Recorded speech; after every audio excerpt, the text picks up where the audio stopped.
Welcome, my dear students. I am so happy that you're here. Before you go on, I want to give you a couple tips that could help you learn better from any course online.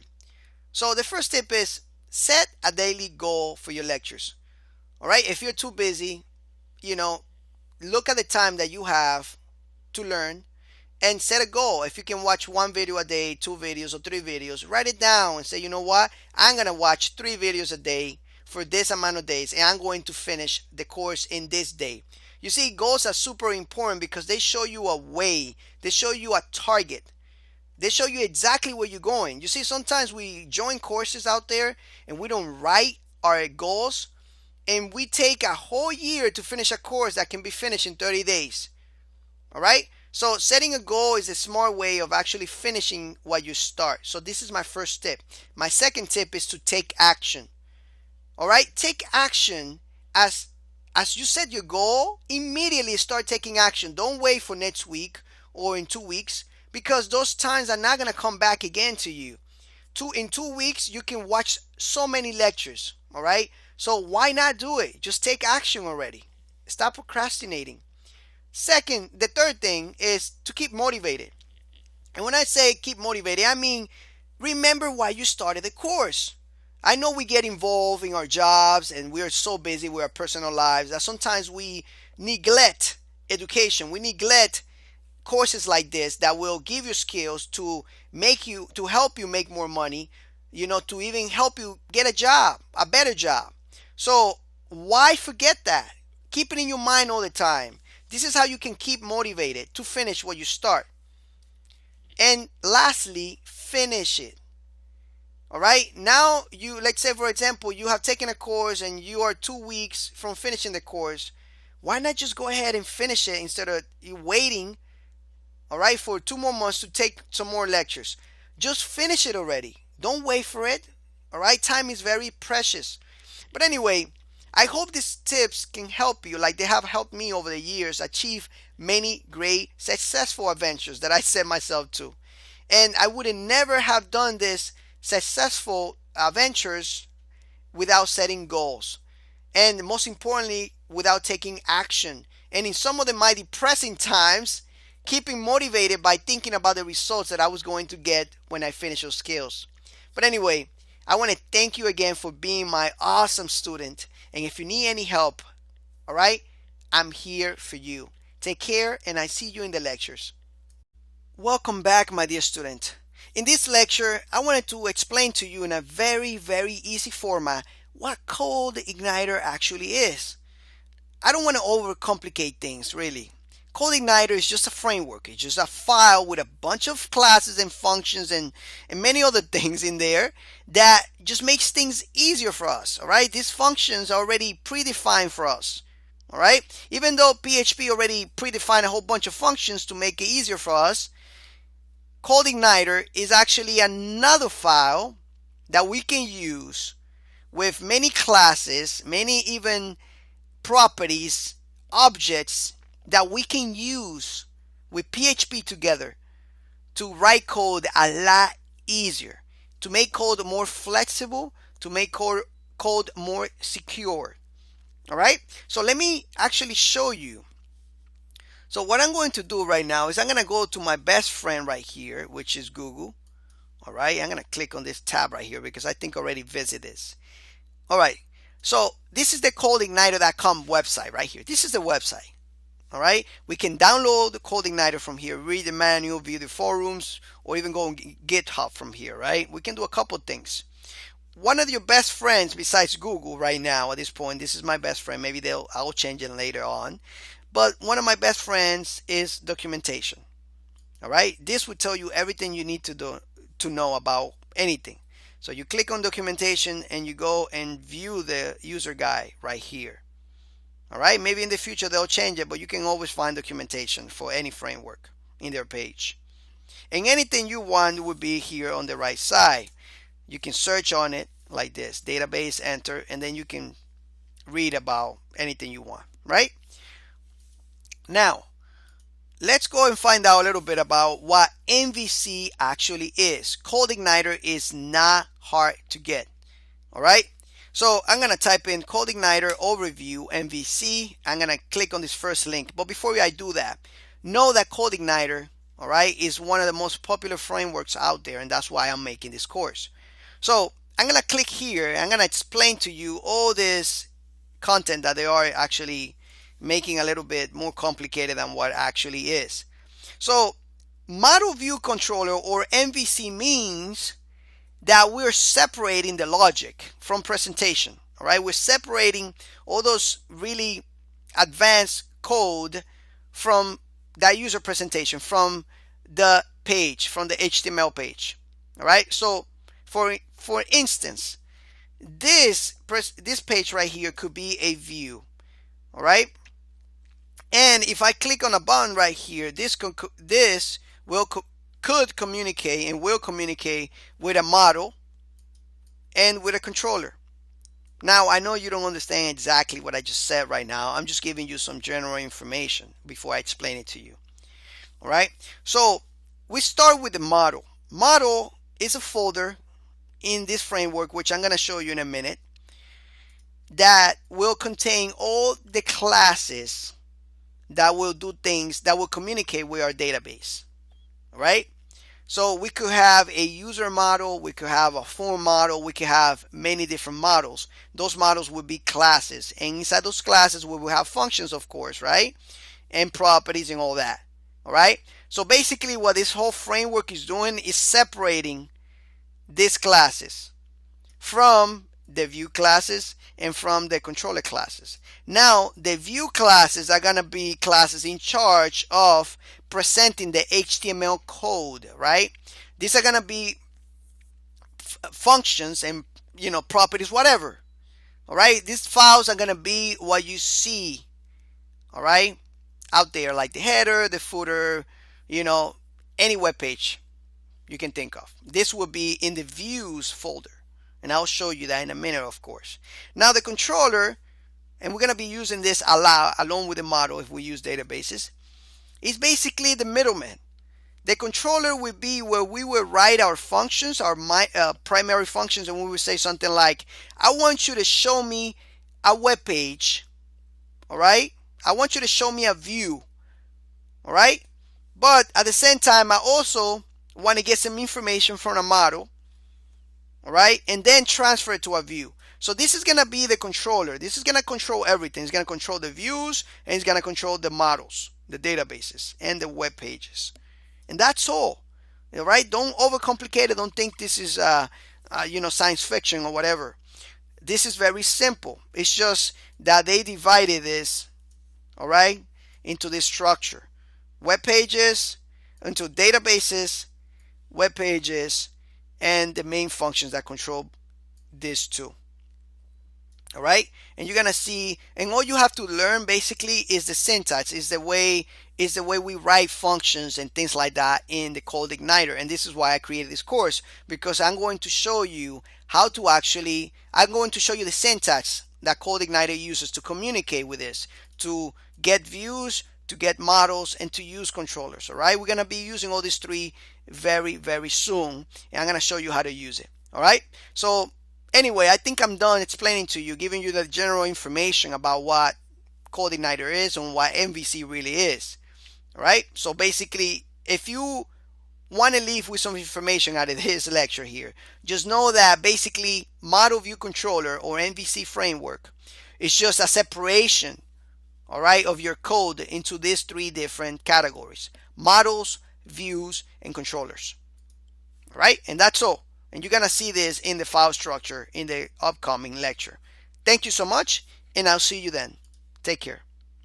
All right, welcome back, my dear students. So in this lecture that you're watching right now, I got some files for you. You're gonna download the student files right here, and this is gonna have a couple files in there.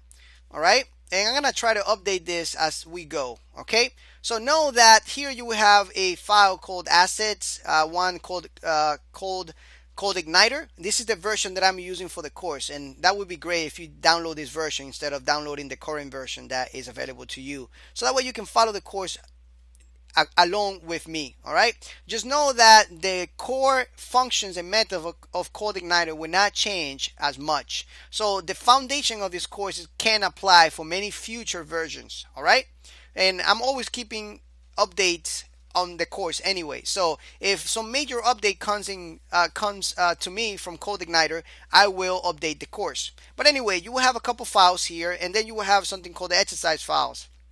Inside the exercise files, with the lecture number here, you will have the completed files for each of those lectures. For example, for lecture 4, we're going to have the welcome file here completed for you.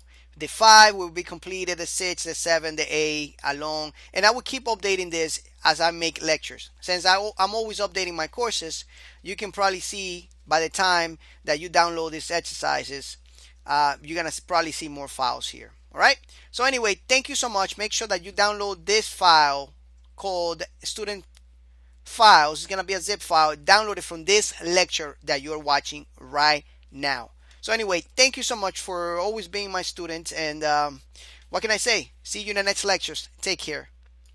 Welcome back, my dear student. So now that we know what an MVC framework is, right? Let's go ahead and start using it right away. So to start using it, of course, we're gonna go to their website. So I'm gonna go on in my best friend right here. I don't have to actually go to my best friend right now, which is Google. I'm just gonna go to codeigniter.com, and I'm just gonna download it from here. And I'm using version 3.0.1, but that's okay. If you're using a version later than this, that's fine. All right, I'm gonna give you all these files, so if you want to actually do the course exactly as I'm doing it without any hiccups, download the same version that I have. And on this lecture I will include this file so you can download the same version that I'm using. That way we can be on the same path. All right, so I'm gonna download this, go to your exercise files, and make sure that you have CodeIgniter 3.0 with me. All right, and again, it doesn't matter what version you have, we're gonna discuss the same core functions and functionalities that you will have in the future. This is a future-proof course, and I will update it as I can.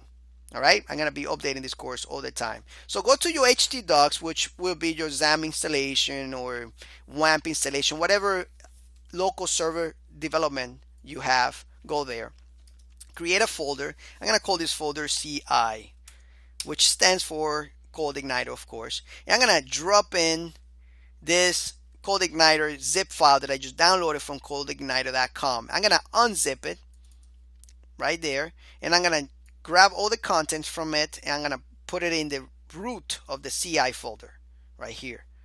All right, and then I'm gonna delete the zip file, and I'm gonna delete that empty folder. Let me just make sure that I have all the files in there.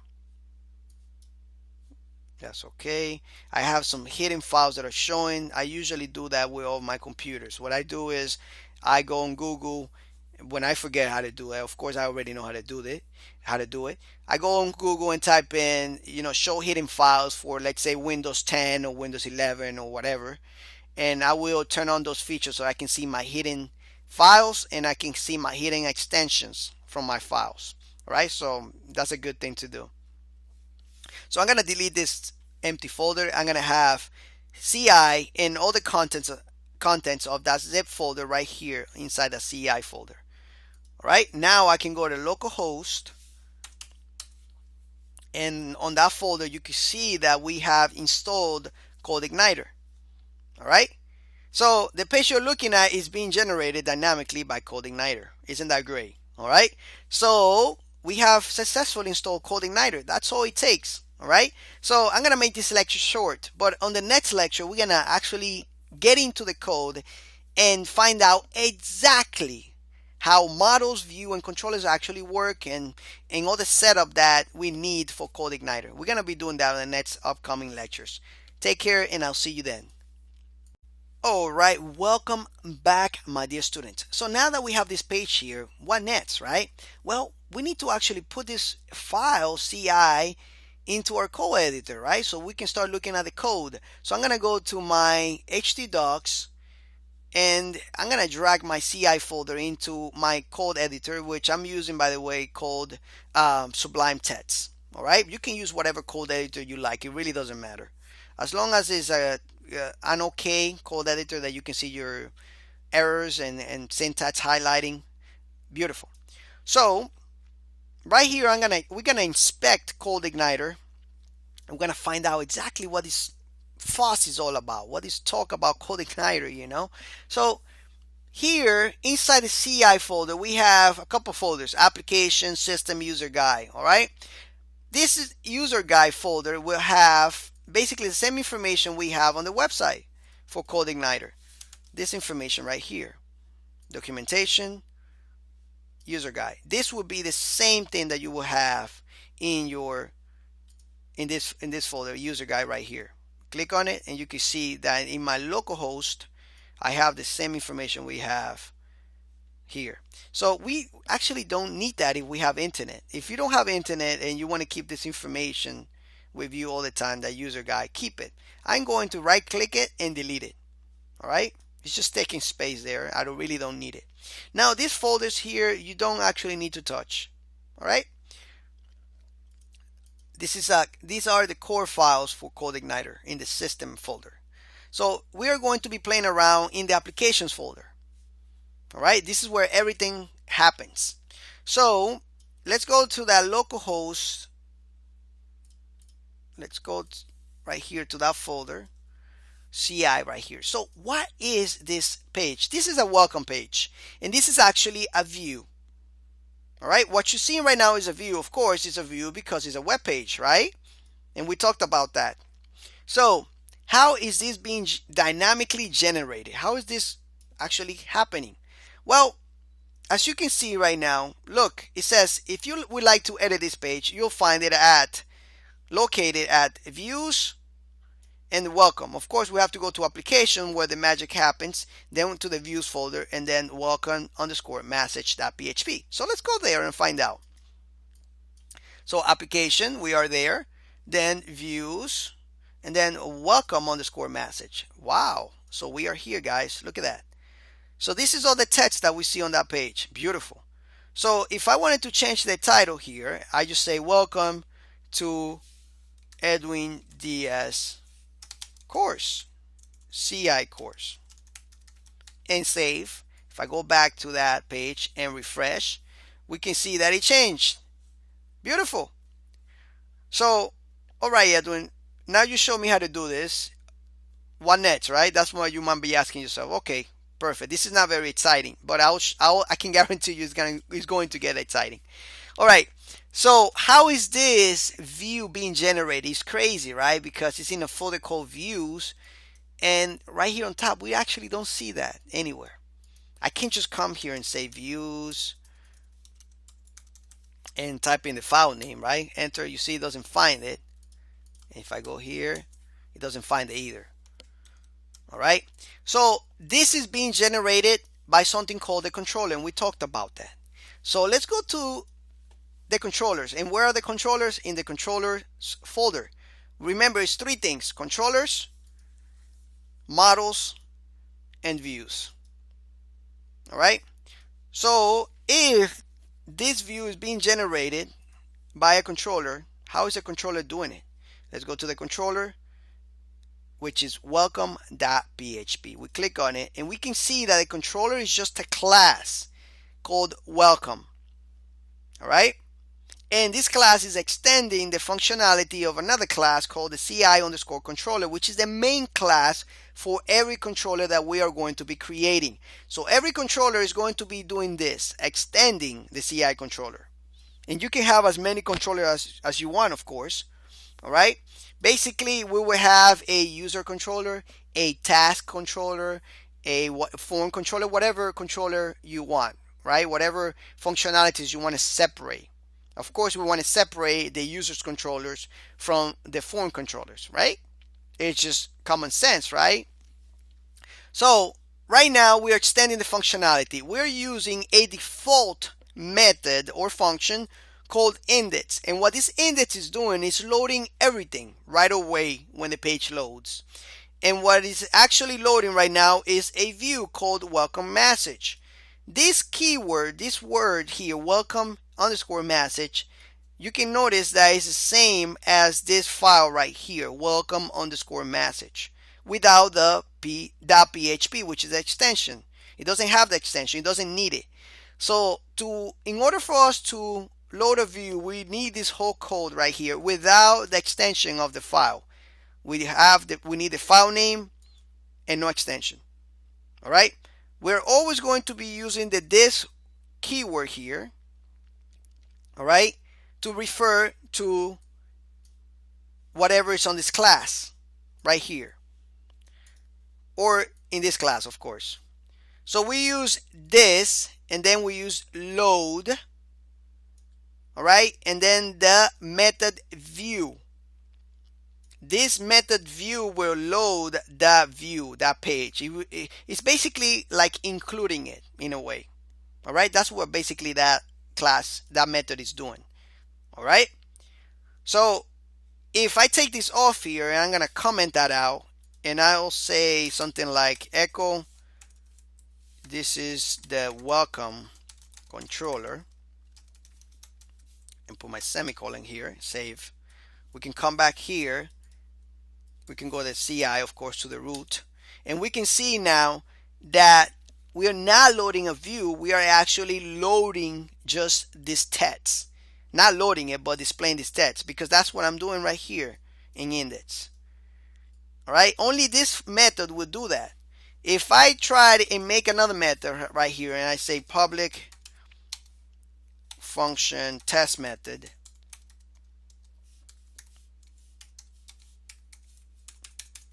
and I use this, and I comment it, I take this out, right, and save it.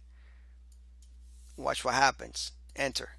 Now it doesn't find the page. Why is that? Because only the index method could do that, could load something right away when the page is loaded. All right. So on the next lecture, I'm going to show you how to use more methods, all right, for this welcome controller. All right. Thank you so much, and I'll see you in the next lecture. Alright, so in the last video I gave you some general idea on how this works, alright? But we still haven't even scratched the surface yet. So I told you in the last video that this index method will load everything once the page starts, right? So, of course, right now, if I save this the way it is, we will load in that controller, right? And I told you that I was going to show you how to load in extra methods. So, I'm just going to say this is the test method for the view controller. You see, this foundation is very important for you to understand. Once you understand this foundation, then you can understand how the framework actually works a lot better than just jumping into a project like we were going to be doing in a later of this course. But anyway, and that would be probably in extra features. I don't know yet. Let's actually go to the next method. So how we go to the next method? Can we just type in test here and enter? Of course not. It's not going to find it. Why? Because we first need to type in the controller name. The controller name is welcome. Now if we type in welcome, we don't get anything here. All right, why is that? Well, in CodeIgniter, all right, before you typing anything, before you get into this controllers, you first need to type in the index. This is what gets loaded first, this index file. All right, so let's go here and type in CI. That's the name of our folder. That's what we are. All right, and let's actually go to the welcome controller right here, welcome.php, which is inside application, of course, and inside controllers, and right here, just to make sure that you know where it is. I'm gonna uncomment this out. I'm gonna put this back to where it was. Save. Let's go to the default. There you go. Now let's go to the controller. Welcome. Right? But it didn't work on the last lecture. So we need to go to index.php/welcome. Enter. As you can see, it's the same thing. Why? Because like I said, we need to type in the index.php and then the controller. which is the class, of course, which is a class of welcome. That's the controller name. And then after the class name, then we can type in the method name. Enter. And now you can see that. All right. I hope you get an idea how this works. So forget this. This always is default unless we change it, which we will change this index.php because I think it's not very nice to have this. But anyway, forget this and know that first comes the controller and then the method. All right. And you can look at this like the class, of course, and then the functions. All right. So this is how we are accessing this. All right. So if we go back to the controller, we can see that the index method is loading this in that controller. All right, functionality. Perfect. All right. So now that we know how to use controllers, all right, and even create different methods inside those controllers, let's go ahead and create a custom controller, because right now what we're doing is we are actually using the default controller welcome, and we're not actually creating one. Let's create a custom controller, all right, and create a view on the next lecture. Let's do that. Let's have some fun. Take care, and I'll see you then. All right, welcome back, my dear students. It's time for us to have some fun. All right, let's create a controller and let's actually load up a view, and they're gonna be custom controllers, like a custom view. All right, so let's go to controllers, the controllers folder, and create a new file. I'm gonna call this home.php. Save it. Make sure that it is right here in your controllers folder. All right, and I'm gonna open up some PHP tags. I'm gonna actually write class, uppercase H, and then home, right? And then I'm going to extend the functionality of the CI underscore controller. And as you can see right here, what I did is that I had the uppercase CI and underscore and then the uppercase C. All right. Then I'm going to use public. There we go. Function index to load up. We're going to be loading up this view, and I'm just going to echo something out right now. I'm just going to say this is the home controller. All right, perfect.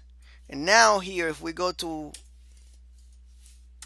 localhost CI index.php and we type in home, oops,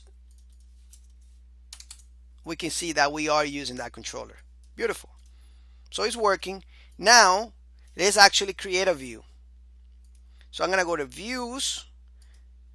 I'm going to right click on views, and I'm going to say new file, and I'm going to call this home underscore view, because I want to make sure that these files, they could be the same, they could have the same names, but I want to differentiate just by putting this prefix here, home underscore view.php. Save. And I'm just going to say, there you go. Oops. I don't have to put a PHP tags here. Just save it and just put something like, hello, this is a view. And now we go to home controller right here, and then we're gonna load that view by saying this load view, and then inside this method here some quotes, and we're gonna say home underscore view without that .php, without that extension. All right, so this is the name of the file, the name of the home view file. All right, and this will find it. All right, let's go here and let's just refresh and look at this. Hello, this is a view. You see how this works? I hope it's starting to make sense. All right, and this is what MVC is. Now, on the next lecture, I'm going to show you how to create a custom model, all right, and how to use it with our controller and how to use it with our views. All right, So I hope you see exactly how this is working. The controller is actually loading up the view, and then the controller will communicate with the model, all right, and the view to produce something so the user can see it. So I'll see you in the next lecture. I hope you're having fun. I am. Take care. Bye bye. All right, welcome back, my dear student. So it's time for us to try out the models. All right. So now we said that the models communicate with the database, but we don't even have a database. We don't even have a table, right? So we need to create that. So let's go to our PHP MyAdmin. All right. So let's go ahead and say, you know what? Not called Igniter, but localhost, and then PHP MyAdmin. All right. So let's go to localhost and then PHP MyAdmin. Let's create a database for this. All right. So let's say databases, and what are we going to be actually naming this database? Let's call it errands, errand underscore DB. All right. All right. And errands is just like a to-do thing, like a to-do list type of thing. We got errands to do, right? So let's create errand underscore DB. Create. All right. Now let's go and choose that database from the left side here and create a table. Let's call this table users. And let's just have a couple columns there and click go. And this is just to test, okay? All right, so we're gonna have to create an ID, of course, with an integer type of integer, and 11 characters over here. Let's also do auto increment and index primary. And then let's do username. And let's do password. There we go. Let's make sure that the username type is varchar, varchar, whatever you want to call it. And let's just say 255. And the password, let's make it the same. And let's just click save over here, all the way in the bottom here. Save. Perfect. All right. Now let's insert some data into it. I'm not going to insert anything for ID because that's all is going to auto increment, of course. Let's just create a user and his password is 123. How about that? Go. Perfect. All right. So now that we have something to use, let's create the model real quick. So let's go to the model. Let me just take all this out of here. Let me just take all this out. Let's go to our models. I'm going to right click and I'm going to create a new model. It's going to be called user underscore model .php. There we go. Then open some PHP tags and we are going to be creating our first custom model, right? So it's going to be class, and then it's going to be called user with an uppercase U, user model. I'm just going to say all lowercase after it. And then extends, what do you think is going to extend? CI what? Model. If you said it, you are correct. Very good.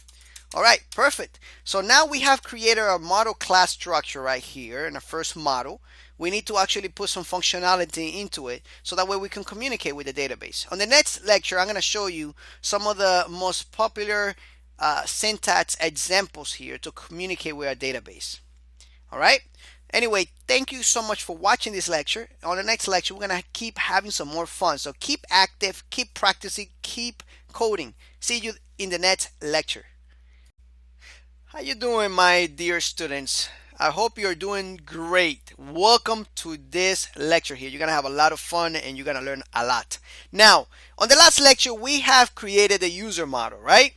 So we have created this model. How do we use it? Well, we said that controllers actually have is the middleman, right? Controllers communicate with the model and the views. Right now, in this home.php controller right here, in this home controller, we are actually communicating with the view.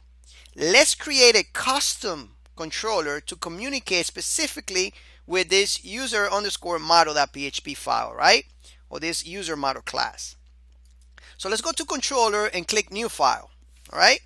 I'm going to save this file. I'm going to name it users .php, save. Let's open some PHP tags.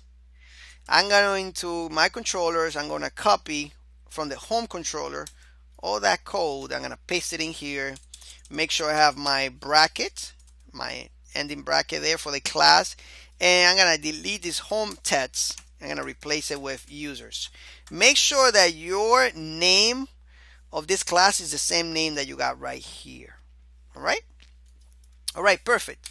So now we want to communicate with that user model file. So how we do that? Well, let's create a method, public function, and let's just call this show. There we go. Remember that the show method here, all right, will display in the browser like this. This is how we're going to get to it. Index.php / the model, the controller, I'm sorry, and then the method inside that controller. All right. So now this show needs to communicate with that user model, right? We're going to be using it here in this method, so we need to load it here. So this is how we do it manually. I'm going to show you two ways.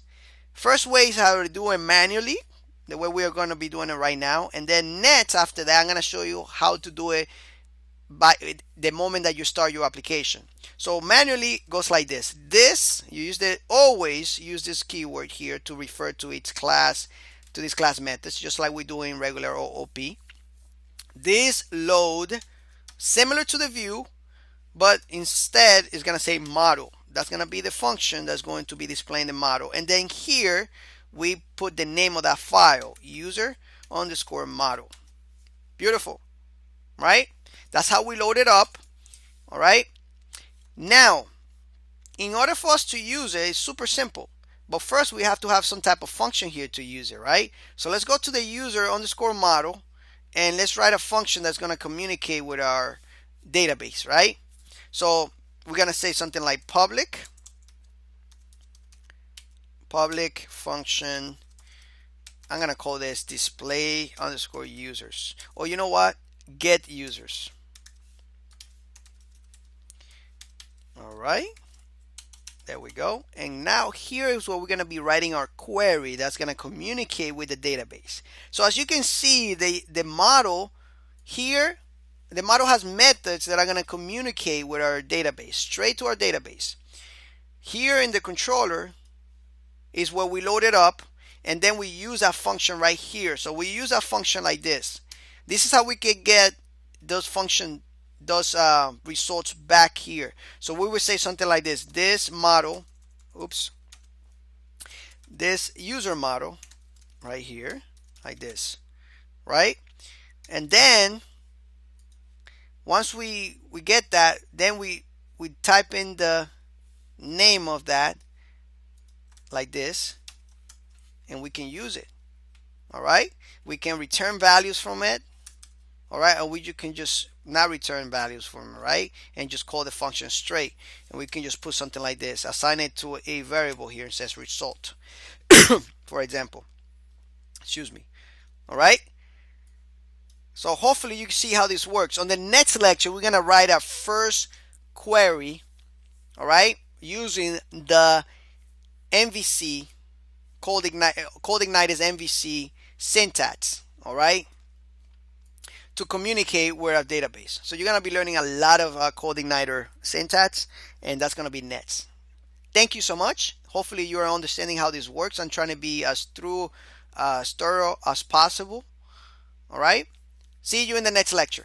Bye-bye. All right, welcome back, my dear student. So on the last lecture, we learned how to load in a model, right, with this manual way of doing it. And I told you I was going to show you how to do it using a autoload function, and I will on this lecture here. But anyway, then we are loading in this model here and then using a method inside right here. But we actually are not really using it. We are calling it, but it doesn't have anything. It doesn't have anything to assign to this result here. All right, so the next step would be to actually make a query here, right? But first, let me show you the second way of actually loading a model. All right, and the reason why I'm showing you this is because on this step right here, we have to load in our database too. All right, so I'm gonna kill two birds in one shot and show you both ways. So we're doing it manually here. Now to do it automatically, let's go to the autoload.php and go all the way to the bottom here. And here you would type in the name of that model that you want to autoload, which in our case is user underscore model, and save it. All right, this will load in all the models that you want. And then you go back to your users here and we can just comment this out. And you can just leave it there for reference if you like. All right, beautiful. So now we can load this model and we don't have to type it in anymore. But now the problem is that we're not actually doing anything with it, right? We're just using it here, but we don't get anything out of it. Let's go back to that user model and now let's communicate with our database. So how do we communicate with our database, right? Well, we got two ways again. We can auto load it or you can manually do it. Let me show you the manual way first. First of all, you need to create this. This is how you can find it in the documentation of CodeIgniter. All right, you have this array, and this array we have something like this: host name, and then what you do here is you apply your database configuration. In our case, it's gonna be the host name is localhost. There we go. And you do this for all your database configuration. And of course, we have a host name, we have a user's name, and so on and so on. Let me just go ahead and copy this because I have it somewhere. There we go. All right, so for the host name, localhost, username, root, you get my point, right? And once you're done with this, then you can go ahead and say this load database, and then you can pass this in like this, all the configuration there. And the best thing about it is that you can assign it to a variable and you can say, you know what, that's it, this is my connection here. Beautiful. All right, now you can also create another connection. So let's say, for example, you have a second connection to a database somewhere. All right, this is a second connection right here. As you can see, you can come and have a second connection. There we go. All right, so now you have a second connection to the database. Isn't that beautiful? All right, so you can use it like this, but I don't like using it like this, to be honest with you. All right, so I'm gonna comment this out. What I like to do is I like to go to autoload.php. Actually, let's do something first. Let's actually put a configuration for a database here because we're only gonna have one database, right? So actually not in config. Go to config folder and go to database. And this is where you're going to put the configuration. Our configuration is root because, well, that's my configuration because I haven't changed it. And for the username is root, password is empty, and the database is errand underscore db. Save. All right. So now that this is done, then we can go and actually make sure that this is auto loaded. So let's go to autoload.php and go all the way to the top and scroll down a little bit to where it says libraries. In my case, it's line 61. I'm gonna actually load the database class. CodeIgniter has many different libraries. All right, one of the libraries is the database class. This database class is going to have a whole bunch of methods that you can use to do your regular CRUD, the create, read, update, and delete queries. All right. So we're going to have a very, very simple syntax that we can use to communicate with a database by using their class of the database. All right. So that's beautiful. So now we come here to our user model and we don't have to do all this. All we got to do here, since we are loading that database automatically, auto loading it, we can just say this db. All right, and then we can use their built-in methods like get, for example. And now we call the users what? Users table, like this. And that's going to give me all the users information. Can you believe that? All right, we get all the user's information and we can assign it to something. Let's say, let's just return it. Let's just say return this. Actually, we got to say return,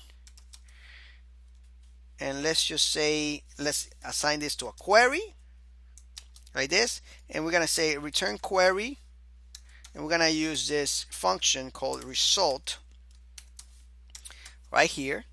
All right, and that's going to return everything from that table. All right, as an array of objects. All right, so now in the other side, let's go to the controllers. Here we can actually grab this variable right here is going to have an array of objects coming in from the database table users. So we're gonna have properties like ID, username, and password that we can loop through it, and then we can do whatever we want with it. We can process that information. We can even echo it on the screen. On the next lecture, because this is getting kind of long, I'm going to actually do that. All right, so if you want to go ahead and do that right now, that's up to you. So I challenge you to use this here, loop through it, and echo out the results and see what you get. All right, try it out. It's fun. And I'll see you in the next lecture and show you the way I do it. Thanks a lot. Bye-bye. All right, so in the last lecture, I gave you a little challenge and I told you, to grab this variable right here, loop through it, and echo out the results. I'm pretty sure most of you did it, but I'm going to show you my way of doing it. So I'm going to create a for each loop here. All right, and this is not the right way of doing it because we're not supposed to be echoing anything out from the controller. Remember that we need to actually use views. All right, but we haven't got to that point yet. I want to show you how this is done first. So let's say I'm going to have a for each loop, and I'm going to call this results instead. Actually, you know what? Result is fine. I leave it as result, and I'm just gonna call this object. All right. So we can say echo object ID. All right. So let's go and see how this looks. Let's go here. Let's go to localhost CI index. And then we are in the users controller, and then we are in the show method. There we go. And as you can see, we're echoing 1. Why are we echoing 1? Because we only have one user. All right, so if we wanted to have another user, of course we have to go to our database and create one. Let's go ahead and create one real quick. So let's go to errand_db and users table, insert, and let's create another user called Suave, password 1 2 3 and 4. Now let's go to localhost and enter, and now you can see that user's ID came here also. All right, to see it in a better format, we can always put a BR tag right here, of course, like this. All right, and we can see that in a new line. There we go, right here. Right? All right, so we can see that we can do that. Of course, each of the columns in the database, in the table users, turns into a property. All right, the object, all right, would be the table, right? So that table users will become the object, and this will be the columns will become the properties. So we can of course echo out the passwords as well, as you can see right here, or even the usernames. Beautiful, right? All right, perfect. So hopefully you're seeing how this actually becomes really easy to manage. All right, so anyway, thank you so much for watching this lecture. On the next lecture, I'm going to show you how to properly use this with a view. Thank you so much, and I'll see you in the next lecture. Welcome back, my dear students. So in the last lecture, I told you that we were going to actually use this in a proper way. And when I say proper way, meaning that we were going to be loading up a view and then passing in that information to the view. All right. So this is not the right way of doing it, of course. So what we're gonna be doing is, and I'm gonna actually be commenting this out right here. All right. We still need to load up the user model, right? We are actually doing this already automatically, so we don't need to do it, but we need to still call this. All right. So once we get that result from it, we can say this. Actually, let's go ahead and make a view to display our users. So I'm going to views folder, and then I'm going to right click, and I'm going to create a show view, actually user view.php.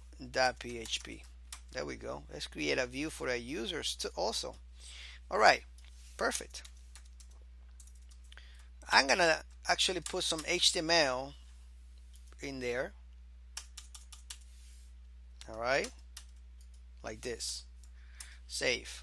So I got some HTML code, an empty HTML5 page, and that's gonna be the user view. And I'm gonna put this, I'm gonna name the title user view. Save. All right, so let's go to our users model right here, and now we're gonna load that view. Actually, yeah, we're gonna load it in. Let's go ahead and say load view, and then here we type in the name user underscore view, and let's go and see what we get. Actually, we already have a screen right here. We have to just say users show. All right, so it's not, we don't see anything here, but if you see the title of our tab, it says user view, and that's exactly what we put in a user view right here. All right, so we know that's working. So how do we transfer information? How do we put information here? Very good question. So let's go to a user's view here. All right, right below here, I'm going to type in data. All right, that is an array, as you can see, and this array is used in CodeIgniter to put information here. Let me show you. So let's say, for example, I want to say welcome. Let's assign a string to that, and I say welcome to my page. All right, beautiful. Now what we do is, as a second parameter to this view function right here, or method, right, we're going to put a little comma, and we're going to paste that data in there. Now in the user view underscore view here, I can put some PHP tags, and I can echo out. All right, actually, as a matter of fact, I'm going to do it in between h1 tags. There we go. I'm going to echo out this welcome. Now I want you to notice something here. I have the same text as I have in this array right here. That's because this value right here will become a variable that you can use. All right, and that's what we're doing right here. It becomes a variable, and we are using it. So if I save it and come here and enter, you can see that it says welcome to my page. It will give me the contents of whatever values I assigned to it, as you can see there. All right, so now can you guess how we can actually access data? Well, if you didn't get it, I'll show you. Data, and here we just got to say results. Save. and then come back to your user underscore page here, and you can put a for loop in here, and you can say results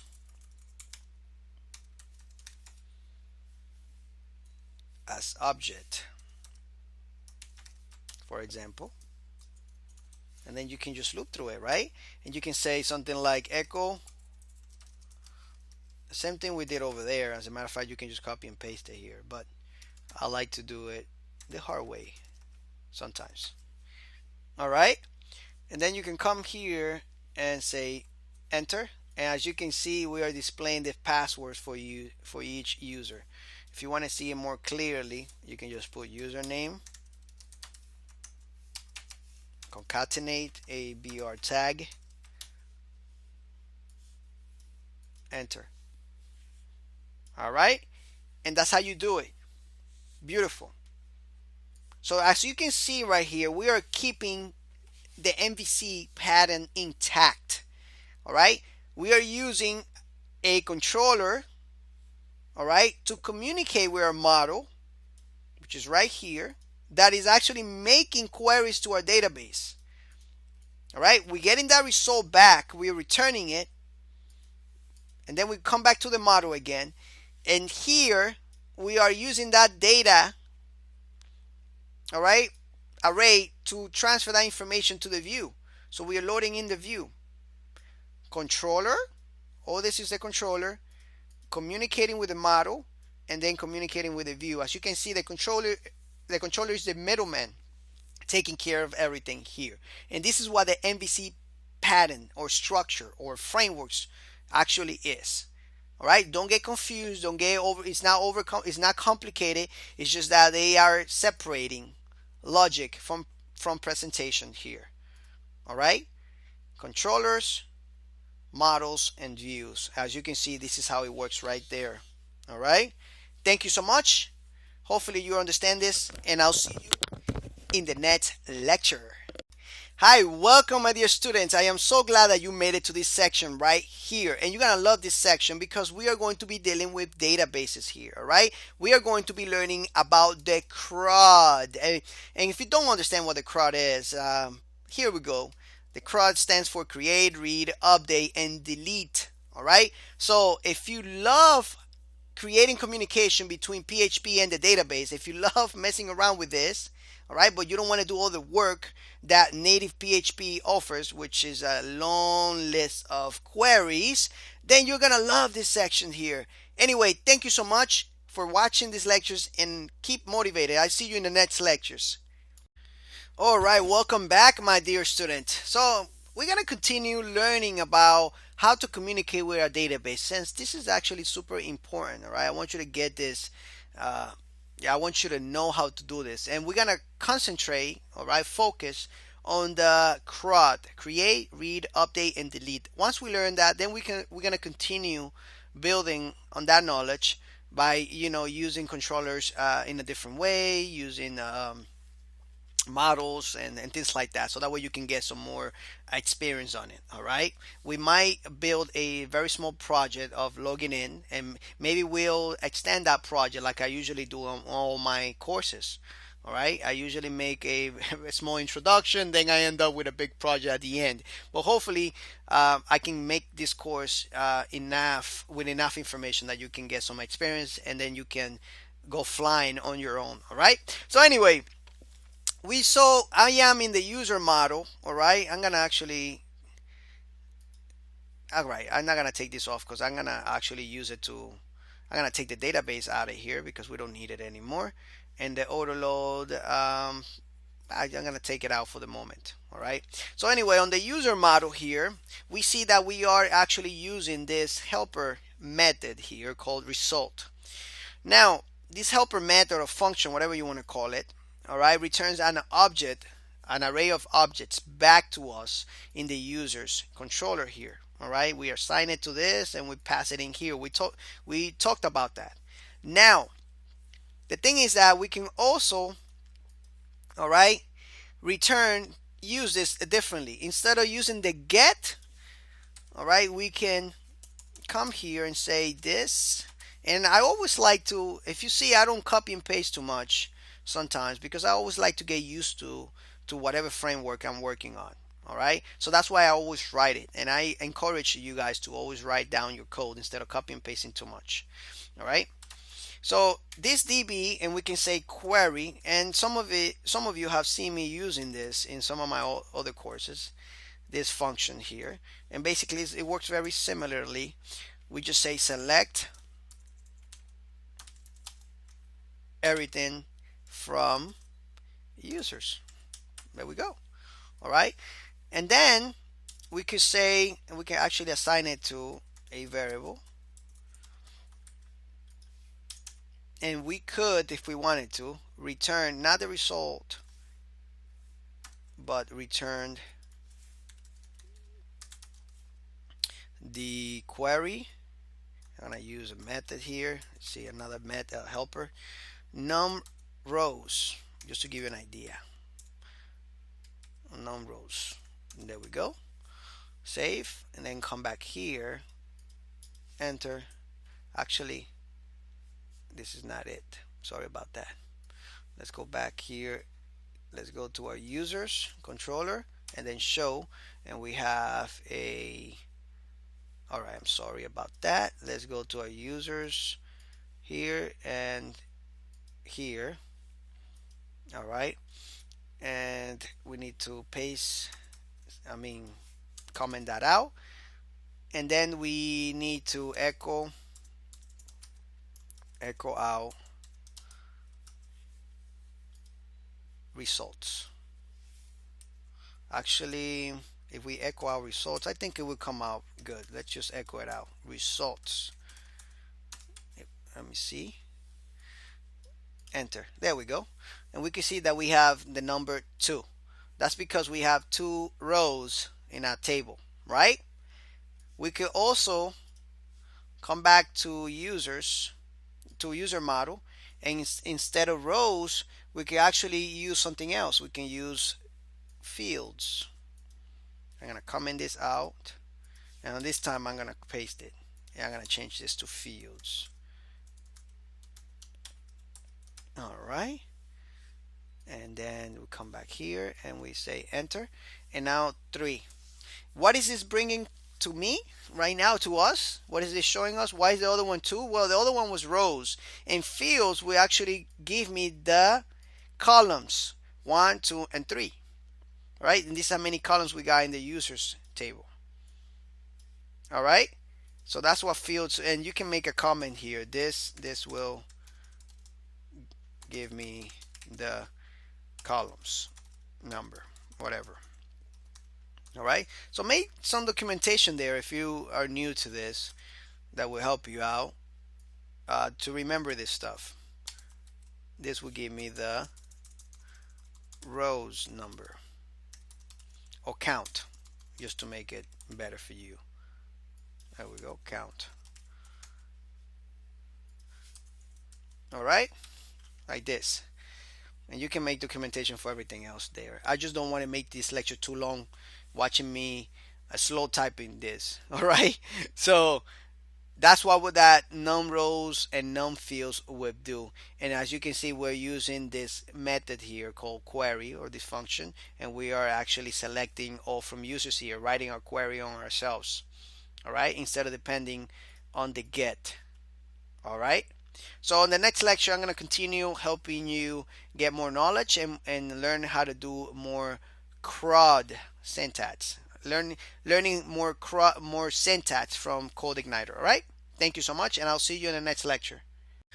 All right, welcome back, my dear students. So in the last lecture I showed you how to read information from the database.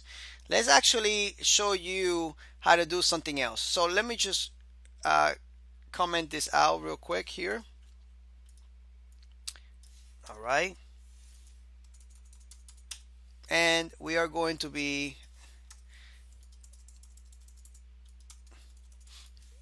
all right, selecting more stuff from the database. All right, now on this get right here, I'm gonna use this one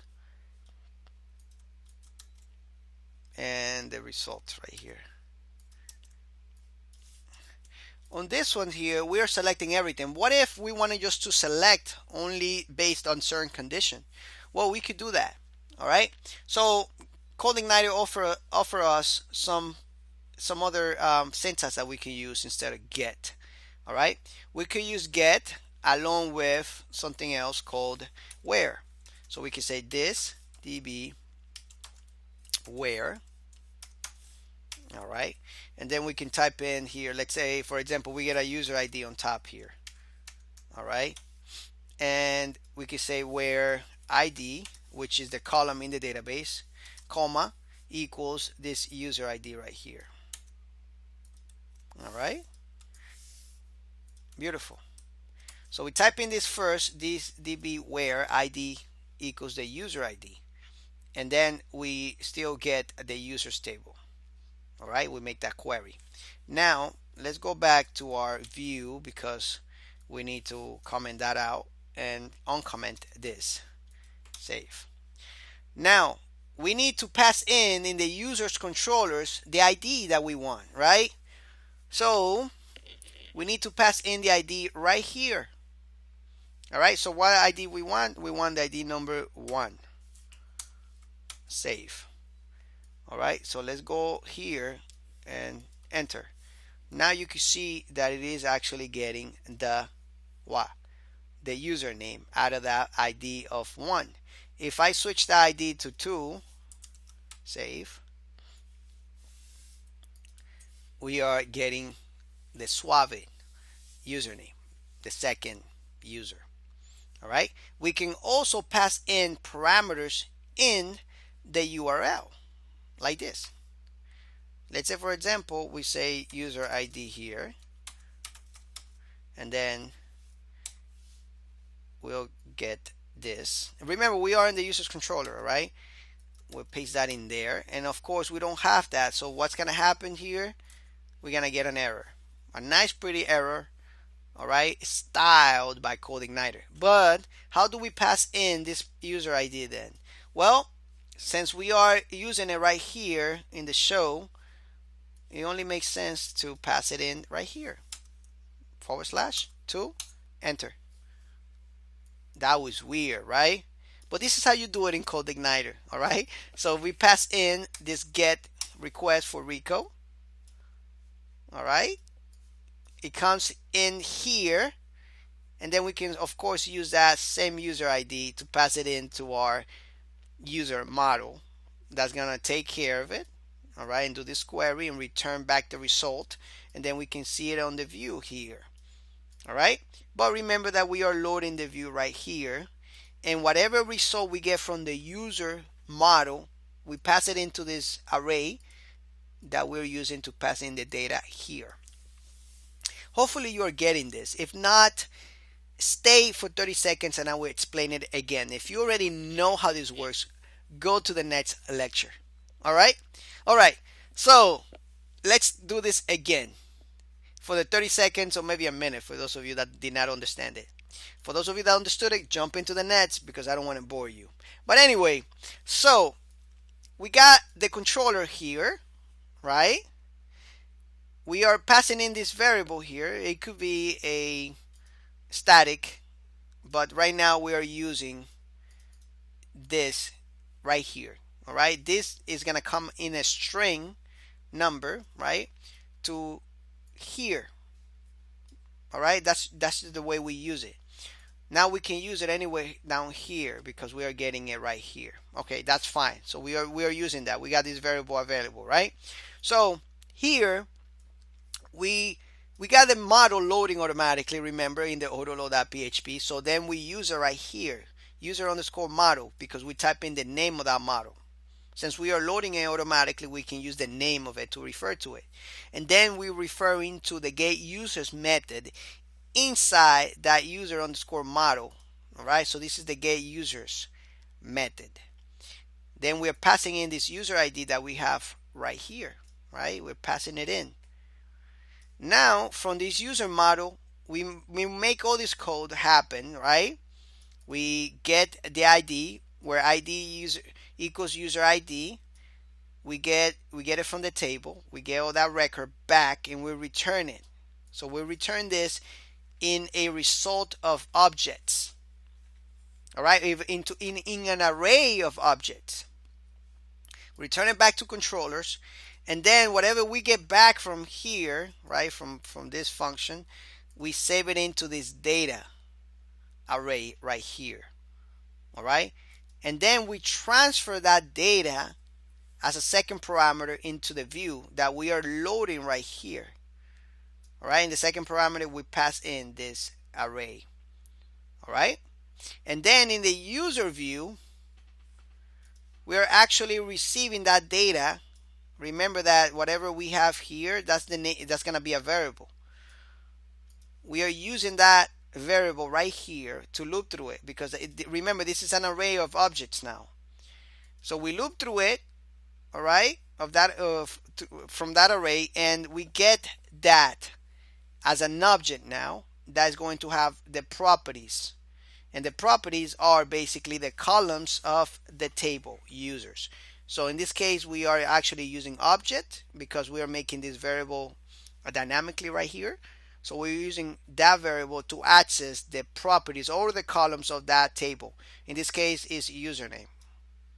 All right, hopefully you understood that. For those of you out there that are a little confused, again, if you did not understand it, rewind this couple minutes again and you will understand it, and keep actually coding and you will understand it more.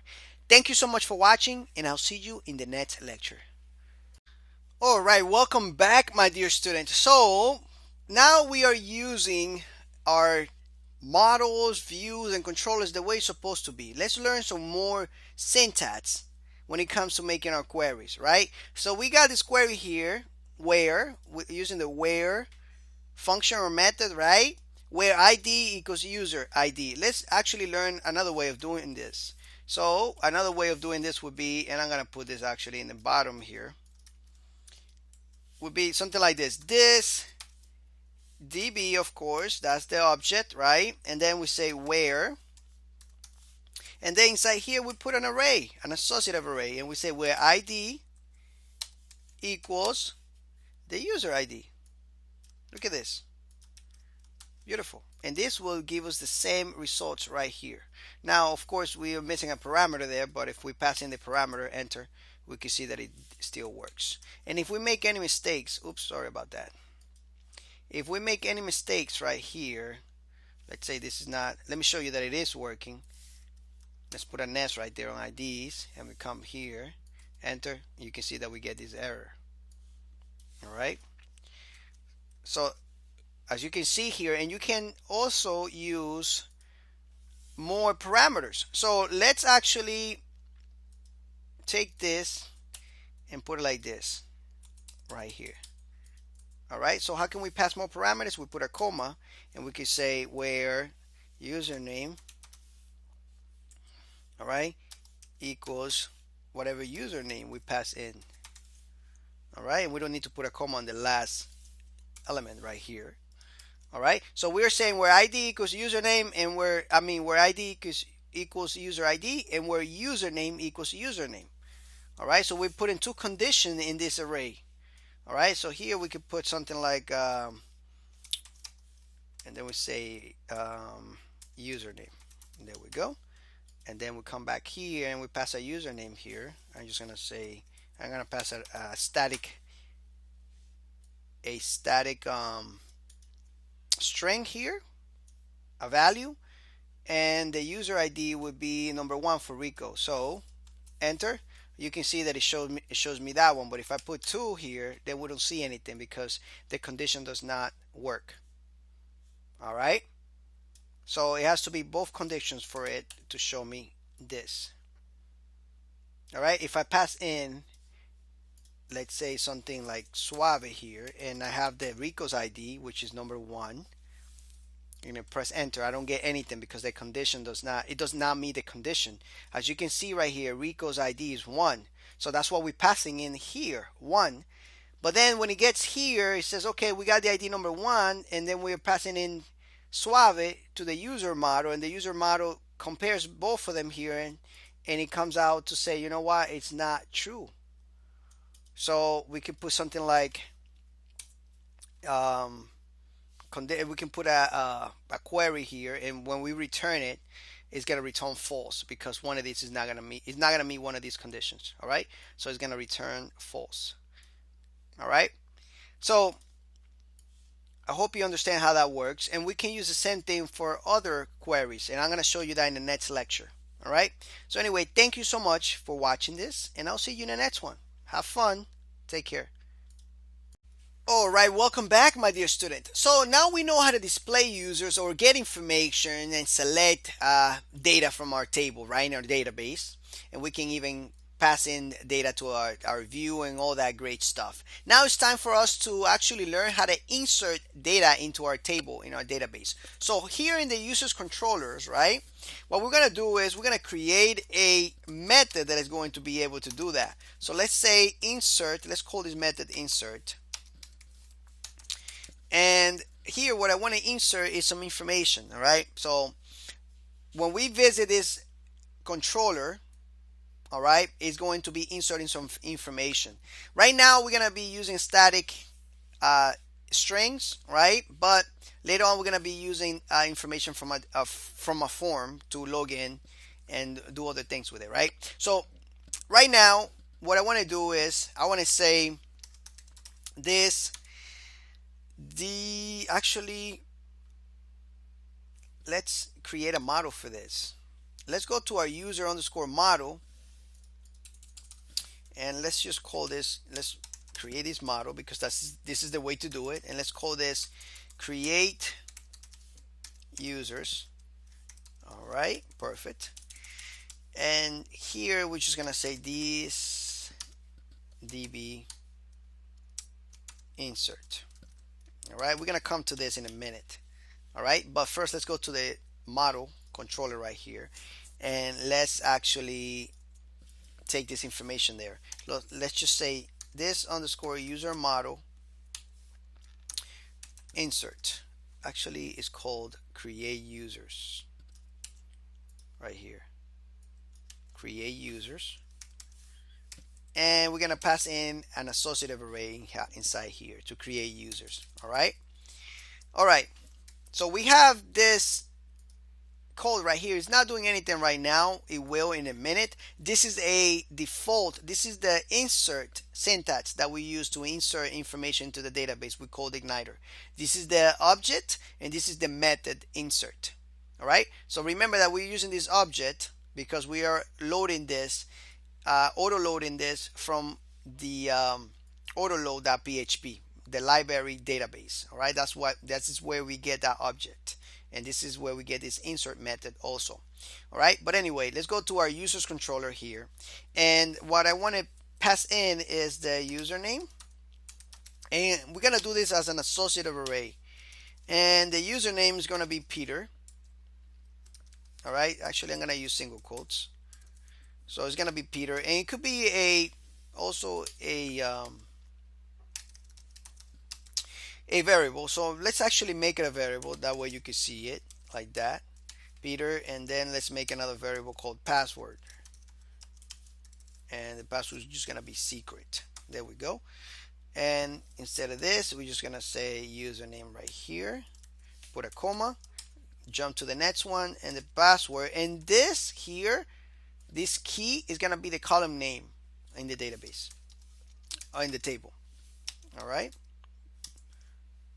just know that. All right, so once we pass in this associative array, all right, into the create users, we save it, and then we come back to our user model here, and we use this insert, and we're gonna say insert into the users table, comma, and then whatever comes in, and it's gonna be an array, right? That's what we get in. So let's go ahead and let's just put this here. Let's check it out.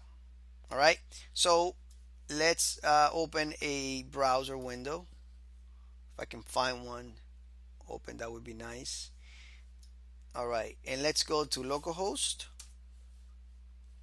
CI, the index.php, which is the default for everything until we change it, and then users, and then let's find the name of our The name of our method controller is insert, I believe. Over our method inside our controller is insert and enter.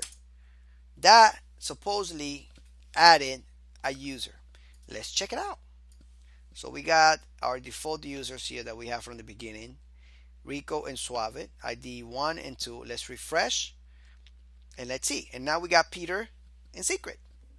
All right, that was very simple to insert data, right? Let's recap a little bit if you did not understand what we did.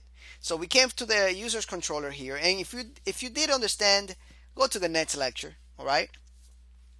All right. So we are in the users controller here, and we have the function show that displays users and gets information from the user model, right? Get users from the method get users right here. We are returning that result, and we are actually sending that result as a results variable right here with a data array there. I explained all that in the last lecture.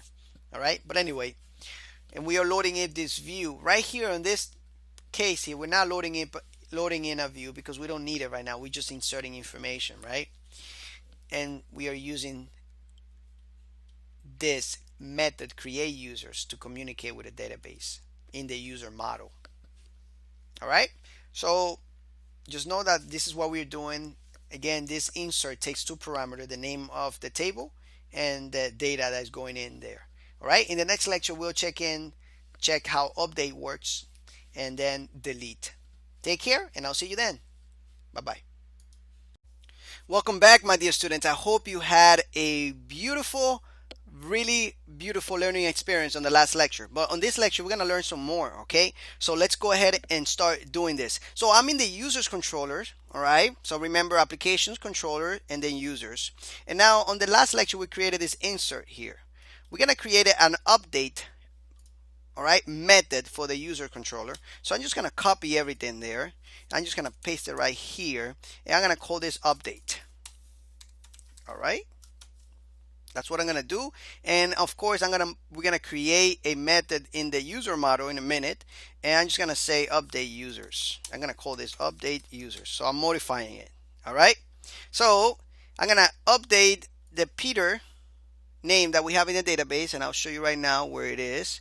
If I refresh here, you can see that we have that Peter and the Secret. I'm going to update that for William and Secret, maybe something not so secret. All right, so I'm just going to change that to William, and then the password I'm going to say not so secret. All right, that's going to be the string for that password. All right, now we also need to pass in a ID, right? Because we can't just pass in this data right here, all right, where we don't have an ID. So where is the ID here? Well, right now we are passing in this data right here, which is a associative array. All right, right after this I'm going to pass in the ID. So I'm just going to say, and this will basically come from either a get request or maybe a form or something like that. All right, so I'm going to say ID will be 3. All right, so I'm just going to put the ID right here. All right, as a second parameter to this method update users. All right, that's going to be the ID. So let's go to the user model right here where we have the create users. I'm going to copy all this. I'm going to paste it right here. I'm going to change the name to update users. All right, perfect. And then here, instead of this, we will say update users. So update in the users table with the data. All right, but we also need a where statement. So we're going to say this, all right, db where, and here we could say either we could put the two parameters normally, like the ID, right? Actually, let's make sure that we pass in the data, the ID also here. All right, remember that. So we can say the ID, where ID equals the ID, or we can just do it with a associative array, which I prefer to say something like where ID equals ID. And really no difference. It's up to you. I like to do it like this. It's not that much different. Maybe it's speed wise is a little different. I haven't checked yet. So this DB where ID equals this ID. All right. So that's what we're going to do. So let's go and visit the update. All right. On that specific, the update method in that controller. So I'm just going to say localhost CI and then index and then users. Instead of show, we're going to say update. Enter. Now let's go here and we should see this Peter field change and the secret. So refresh, and now as you can see it says William and not so secret. So we did successfully updated that field. All right, beautiful. All right, so now you know how to update stuff in the database. On the next lecture, we're going to learn how to delete. So thank you so much, and I'll see you in the next one. Keep having some fun, keep enjoying the course, keep active. What you're learning here is super valuable, especially for jobs. All right, take care. Welcome back, my dear students. I hope you're having a lot of fun. I'm enjoying teaching you this information. It's really awesome. All right, so as you can see here, getting information from the database, displaying is super simple. Inserting information, super simple. Updating information, super simple. Let's go ahead and do the last one, which is delete. All right, so delete is actually simpler than all of this. All right, so we're going to create this delete method in the controllers, and we're just going to say, you know what, I'm just going to write it down. I'm going to say this, all right, user model delete users. All right, and all we have to do is pass in an ID here. All right, so I'm just gonna say, you know what, I'm gonna pass in the ID for number 3 because I want to delete that guy William. I don't know who he is, so we're gonna delete William. There we go. We're gonna pass in the ID to the user model, and we're gonna go ahead and create this method in the user model right here. So let's go ahead and do that. All right, function. There we go. So you can see, super simple to do. And then here I'm gonna say this DB where, all right, I'm gonna put an associative array there, and I'm gonna say ID equals, oops, the ID. There we go. And then we're gonna say this DB, and then we're gonna say delete in the users table. All right, so this is how you code in CodeIgniter. You start from the top, and remember that in regular PHP, all right, if you're used to it, we usually do this on top. We select, right, we delete from users where ID, and we put this where statement somewhere at the end, right? Well, in CodeIgniter we do it from the top. It will build it. All right, we know how to build it. So this is how we start coding in CodeIgniter. All right, this is how we do it. So perfect. Let's go ahead and use this. Let's go to the controllers, and all we have to do is go to the delete, and we can pass this as a parameter, of course, at the top. All right, so remember that. All right, so we got these fields here, right? And ID number 3, William and not so secret. So all we have to do is go to that specific page, localhost CI index, and we're gonna take this off later when we start building our little logging application or other simple projects. All right, we're gonna take this out, an index, because it's kind of annoying, right? So anyway, and we're gonna say delete here and enter. Oops, undefined variable ID in user model. All right, that's because, let's go to the user model. User model, there we go, and we're not passing it in right here. Oop, shame on me. Enter. There we go. We'll refresh. Make sure you save everything all the time. I'm always saving using my keyboard shortcuts. Refresh, and as you can see, that record with ID number 3 is gone. So we are actually learning a lot of stuff here, right? So I think we need to jump into making a project. What do you think? All right, so let's start doing that after this lecture, maybe. So if you see it, a new section after this lecture, it could be a section where we're gonna build a little project. It could be anything, but of course I would tell you in the title of that section. All right, if we are doing it. So I'll see you in the next lecture. Let's get a surprise. Anyway, thank you so much for watching. Keep active, keep motivated. You're learning something super valuable. Wake up. If you need some coffee, drink some coffee. If you need some type of natural energy drink, drink it, because you need this information to become better at what you do. And becoming better is going to help you make more money. All right? And money is not everything, but it sure is a lot. See you in the next lecture. Take care. Welcome, my dear students. I am so glad that you made it to this section. Very good job. Now, I have this idea. Now that we have the foundation of CodeIgniter, why not just create a project and get some hands-on experience?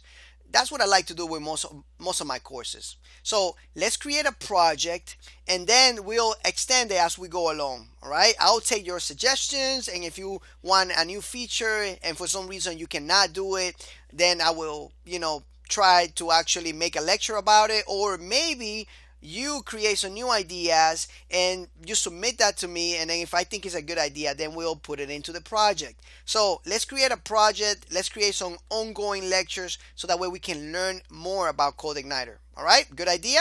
Deal? Perfect. So let's go ahead and let's keep on going with the lectures. Take care. All right, welcome back, my dear students. So I decided to create a little project here so that you can learn a little more about using CodeIgniter, right? We have the foundation. Why not build something really cool, right? So let's go ahead and build a login system, all right? Then maybe later on we can extend that to something else. But I guarantee you that I'll give you the knowledge to do that, all right? To do the extending, to do the creation of other applications with this login system that we are going to be creating. With all the knowledge you are learning here, you're going to be creating any application you want. All right. But anyway, so what do we do? What do we need to create a project with CodeIgniter? Well, first of all, we need some files, right? We need some HTML, some CSS templates or something like that, right? So the best way to actually do that is by downloading a template or a framework for HTML and CSS. HTML and CSS has a really good framework called Bootstrap, which I have a course on, but you're going to be learning some of it here. All right, Bootstrap is a framework that will allow us to use a lot of already made styles for buttons, for sliders, and it's a whole bunch of other things. If you don't know what Bootstrap is, it's really good to go to their website and find out. But I have a course on it, which is really cheap, and we give you the foundation. But you go to their website, Bootstrap, here, download their framework. That's what we're going to be doing right now. So I'm going to click download, and then we're going to download the compiled and minified version of it, meaning that it's going to be so compressed that we won't be able to edit it. But I really don't want to edit it. I already know what I need, right? For those of you that want to edit the stuff, you can play around with it like this with the source code. But I'm just going to download it. You can also use a CDN and link it like this. All right. Anyway, so let's go to our, now that I downloaded it, I have it in my browser. I have to drag it to, also it's in my download folder. Chrome has this feature where it downloads everything to the browser, and then you can just drag it from there, all right, to where you want it. But anyway, let's go to our htdocs. Let's go to our project that we have been working on, the CI. And here, right in the same level as application, I'm going to create another folder called, and let me just make this so that way you can see it better. Hey, we are in that folder, right? Let's create this folder called assets. All right, this is where we're going to be putting our CSS and JavaScript. So I'm going to drag Bootstrap into assets. All right, I'm going to unzip it. I'm going to delete that zip file. Here I'm going to create two more folders, CSS and one called JS. All right, and that's in assets. Okay, now actually Bootstrap had one, but I don't need everything from Bootstrap. Also, it's very useful to have this fonts folder. I'm going to drag it in there. So what I want from the CSS folder is, this is the Bootstrap one. I want bootstrap.min. So I'm going to drag that into my CSS folder. And what else I want? From the JS, I want bootstrap.min.js for the JS folder. There we go. Now I can delete this Bootstrap distribution. There we go. All right, so make sure that you have yours in your CSS folder, bootstrap.min.css. Then we have the fonts folder for our icons, which is really cool. And then we have the JS folder with the bootstrap.min.js. All right, that's going to be our assets. Beautiful. All right. So let's go to our code editor and make sure that everything is there. So in your root of the CI folder, you should have application, assets, and system. On the next lecture, I'm going to show you how to link all these files in a very, very code ignited MVC framework way, so that way you can get the best deal possible when it comes to actually structuring this. All right. But anyway, I'll see you in the next lecture. Take care. Hi, welcome back, my dear student. So we have created our assets folder and we have put Bootstrap in there. All right, it would be also useful to create a custom.css file in there too, in your CSS folder, of course. But we'll do that later as we need it.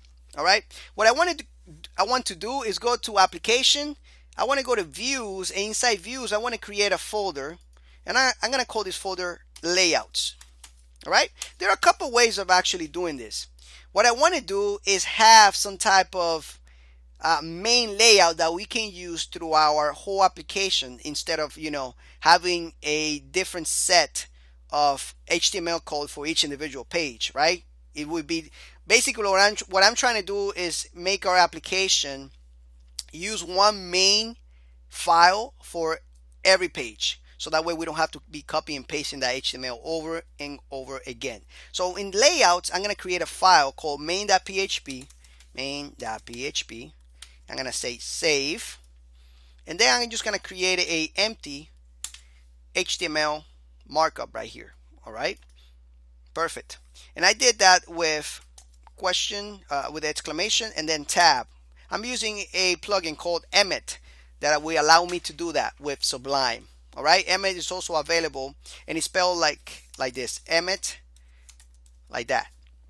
I also have a course on that, which is, by the way, free, so you can take that and get to know Emmet a little bit. It will help you write HTML and CSS a lot faster, and in some cases even PHP.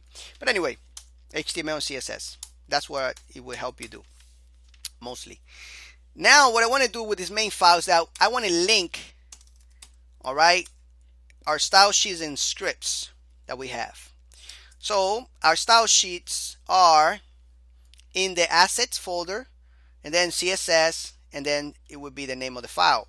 But I'm going to show you a helper function that we're going to be using called base_URL. So I'm going to put right here in this href, I'm going to say PHP echo base_URL, and this function basically will display our base URL. All right, and for those of you that don't remember what a base URL is, it would be basically the domain name that you have. All right, so if for some reason you don't have this set in your configuration file, I believe right here, then I think Code Igniter will try to figure it out for you. So right now, if you want to see how this looks, let's go ahead and check it out in the browser. So let's see if it works out of the box like this. So I'm gonna open a new tab right here, and I'm gonna go localhost. That's gonna be our main file.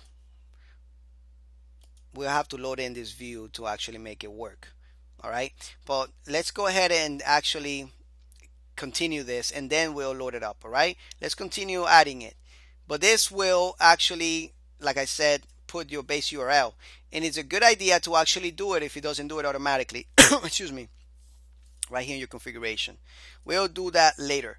All right. Some developers actually also make this dynamic. It will probably put a magic constant here to detect the domain, and put a couple conditions here just to make sure that this base URL is the correct one. All right, because if you switch from application to application, this base URL is going to change. So some developers do that. All right. Anyway, so this base URL will give you the domain name plus a forward slash or a backslash here, and so we don't need to type a slash here. What we need is assets, then CSS, and then Bootstrap, like this. All right, that min.css. All right, and that's it for that. The next thing would be the script. So let me just make this a little smaller here. Script.src is a shortcut for Emmet and tab. There we go. And what we could do is, actually we already have that file, so let's just copy this right here. And assets, and instead of CSS it would be JS, and it's bootstrap.min.js is the bootstrap. Before we do that, we also need jQuery. All right, so let's go ahead and download jQuery, which is a framework for JavaScript. We're using all frameworks in this course, which is really cool, right? So let's use jQuery. All right, this framework just makes things a lot easier to code with JavaScript. That's what frameworks do, right? Makes things a lot easier for us. And I'm gonna download the compressed version 2.14. If you have no problems with if you have IE over right here, since IE is still relatively common, we use the 1X for IE Internet Explorer 8. All right, so you could use this version here if you're worried about Internet Explorer 8 or lower versions. I think anybody that's using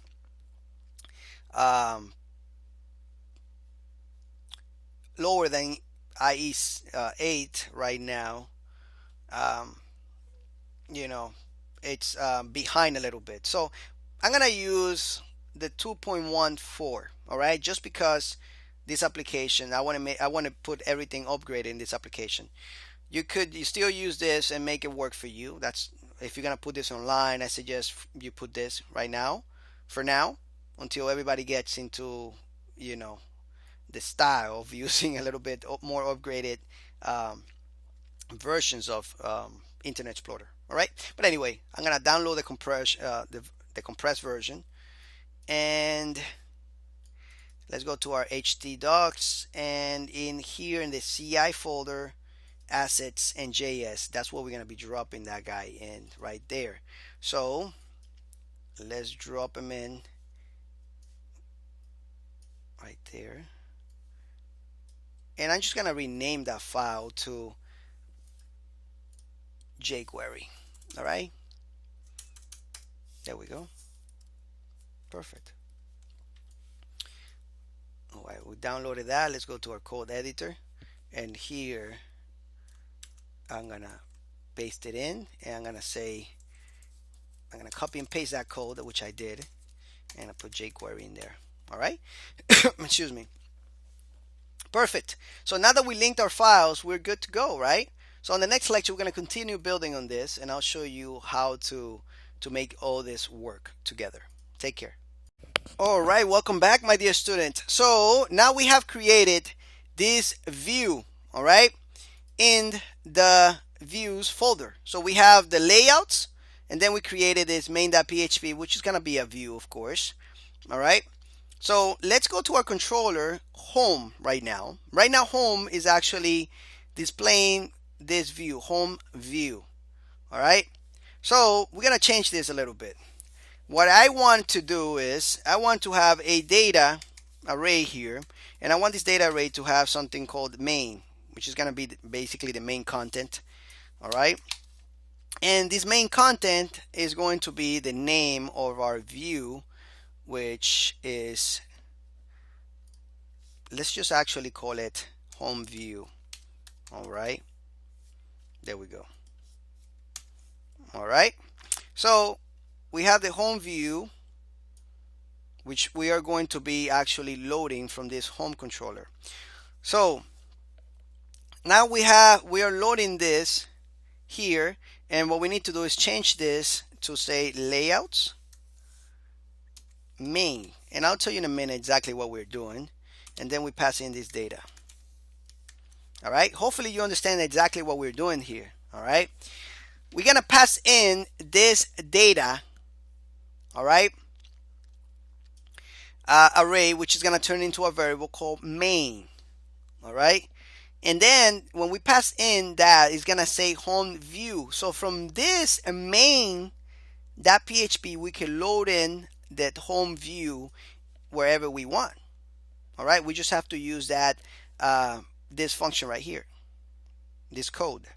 All right, that's all we got to use in that section there. All right, to load in that. So let's actually do it so that way you can see what I'm talking about. Let's go into layouts and then main, and here we're gonna create a div with a container class. This is a bootstrap class that would just make everything, makes everything look very good when it comes to giving the size a little margin, and giving the right side a little margin and the left side a little margin. That way everything is kind of center out. All right, so it's just like a wrapper. All right, so that's what this class is doing. Then I'm going to create a div with a class of call xs3. This is gonna be our sidebar. All right, it's gonna have maybe I say around 33%, I believe, maybe 16% of the page real estate. All right, so, and then this class, and this is our all bootstrap classes, by the way.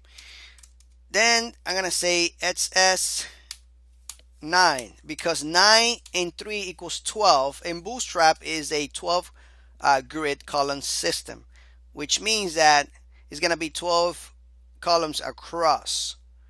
All right, so if you split this in half, 5 and 5, this would be half, and this would be half of the screen. All right, so just to give an idea for those of you that don't know how to use bootstrap, which I have a course on, by the way. All right, you should take that course. Anyway, so here I'm gonna load in our main content. So I'm gonna say, this is the way I'm gonna do it. This, oops, load, and we're gonna load in the view. And remember that the view right now is called main. Let's go to home. As you can see right now is main. All right, and let's call this main view. Actually, let's just call it main view so that way we know exactly what it is. Main view. There we go.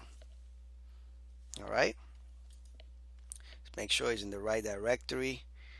All right, data view, main view. All right, let's go in and write something in this home view just to make sure. All right, so if we go to our home application, let's check that out. We should see that anyways, and we should see the layout really a little structure because of bootstrap. So localhost ci, right, then our index.php and home. All right, we got call identifying function base URL. All right, this base URL is not working, and that's because we don't have that helper. And I'm going to show you how to actually make that work. And I'm showing you this as we go. All right, let's go to application, config, and then here on configuration right now. Let's see if this helper is right here. As long as I can remember, auto load. Let's see. All right, auto load, and then here in the mine is on line 86. We're gonna say URL. All right, so we're gonna, this helper here on 86, what this is doing is actually loading a lot of functions that we are going to be using. All right, it's gonna load in all the helper functions so that way we can use them. And one of them is called the URL, and that's the one that we are using in main right here, base URL. All right. So once we load it in, we're good to go. Save. Now let's go and check this out. Enter. And now, as you can see, it says, hello, this is a view. And as you can see, this is right in the center, which means that Bootstrap is active. All right. So now if we check page resources, if I can find it right here, page source, by right clicking, you can see that everything out is finding the base URL, localhost CI. So CodeIgniter was able to find the base URL, but it's a good idea, like I said, to actually type in your base URL, type it in this config file right here, config.php, and just paste it in there. And for those of you that are a little bit more technical inclined, right, more code geeks, you can put a condition here with a magic constant. All right, so that's up to you, and that's a little bit more advanced right now than what I want to show you. All right, because this is a beginner's course. Maybe later on, as we go along, we can create these conditions here if you don't figure it out by then. All right. So we know this is working, and the next step is to actually load in a sidebar here, and this is what we're going to be using to log in into our application. All right. So anyway, thank you so much for watching this, and hopefully you learn a lot and you enjoy this lecture like I enjoyed teaching it to you. Keep awake, don't fall asleep, and continue with the course. Take care, and I'll see you then. Bye-bye. Welcome back, my dear student. So in this lecture here, we're gonna actually put something here on the sidebar, and what we want to put in here is a login form, and I'm gonna show you how to do that with CodeIgniter. Right, it's a way to actually build a dynamic form. All right, we don't need to, because we could do it statically, but most of you out there know how to build a form, right, and send some PHP code. But because this is a CodeIgniter course, I want to do mostly everything with CodeIgniter, all right, and show you some new scales. So anyway, so now here on the sidebar, just because we want our application to have this login information here all the time, all right, a little sidebar, what we want to change all the time is this home right here, this page. This main content page is going to be changing constantly depending on where we are logged in into our application, right, depending where we are. If we build an application with more pages, this is what we want to change. Right now, what we want is this sidebar here that says login. We log in, and then it will say log out, just in case we are logged in. So that's what we're building. Right, it's going to be pretty cool, because once we are logged in, then only logged in users can see whatever we got in the administration area, and you can build whatever you want in there. All right, we can extend this to whatever we want. But anyway, so I'm in main.php. All right, this is the view for our controller users and for our application. So what I want to do is I just want to load a view here, but we don't have one yet for that form. So let's go to views, and right on views, I'm going to create a folder called users. Excuse me, my throat is getting kind of dry. Actually, it's a folder, not a file. So users, and then inside users, I want to create a file called login view. I just want to keep things separated. It's very good to keep a user separated from whatever else, from whatever other views you have. This is gonna be the user's views in here. All right, like login, register, and things like that, if we have any of those functionalities. So here I'm just gonna say this is gonna be the login form. I'm just gonna put a title here, so when we load it, we know that we are in the right view. So I'm gonna save it. So keep this in mind. In views, the users folder, a users folder, and then a login underscore view.php file. We're gonna go to main, and here we're just gonna say this load view. All right, and here all we have to do is just say users and the name of that view, login view. All right, let's come here and let's enter it, and as you can see, it works. All right, so that is being loaded there. Perfect. So now that this is working, we got to start building our form. All right, so I don't want you to get lost here. So I'm going to do a little recap here real quick. If you already know exactly what we're doing, go ahead and jump into the next lecture. All right. So as you can see here, I'm in home right now. All right. And in home, I'm just loading in this main view. All right. I'm transferring this. We're loading everything automatically with index method, right? And then here I'm just sending in a string with a name. And if depending on what I want, I could change it here. All right, because this string, this name here would be the name of the view that I want to currently load on this main.php page. All right, right here. Right now, this main view variable is carrying out this string right here, home view. If I change it, it will load in another view if I have that name of the view right here. So that's all we're doing here, right? Don't get it too confused. It's not complicated. And then here I'm also loading in another view straight, all right, from the users folders, login view, and that's going to have a form. I'm going to show you how to do that in the next lecture. Thank you so much, and I'll see you then. Take care. All right, welcome back, my dear student. So it's time for us to start building that login form that I talked about on the last lecture, right? All right, so let's go to the login view right here. All right, so the first thing is that you should know is that CodeIgniter has some functions that will help us do this dynamically. All right, so let's open our PHP tags and let's actually start creating this. All right, and as I go, I will of course explain it to you. Let's echo a function that will open up a form tag. This function is called form open. All right, and basically what this function is going to do is open a HTML tag, form HTML, like this, something like this. That's what it's going to do with the action and everything. All right, so this form open, we can pass in the action. That's the first parameter that we can pass in right there, and we're going to say users and the name of our view, because we want this to open in the same view right here, right? This is where we're going to be sending in that information, right? That login view. And then we can also pass in attributes, and I'm just going to name this variable attributes because I'm going to create it in a minute. All right, like this. Beautiful. And then that's it. We can end it. Let's just do it like this, very clean, like that. Make sure you have echo in there. All right, and then we can paste that and close it. And I'm just going to say form close, and you can find this in the documentation of CodeIgniter. All right, and that's it. That will close the form.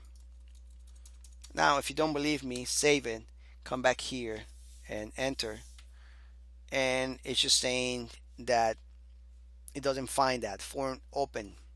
All right, and I'll tell you, and like I said before, I'm doing this so that way you can see how this works. All right, the reason why this is not actually working is because we also need this helper function to load in these functions here. We need a helper function called form. So let's go to our config here, and let's go to config.php. Actually autoload.php, because we want to load this automatically. And let's go to that line 86 on my end, and here we have the URL. All right, helper functions, and then we're going to put some quotes. I'm going to put form here, save. Now we come back here and we say enter, and as you can see right now it works, but we don't have these attributes. These attributes is undefined. We don't have anything on it, so I'm going to show you how that works right now.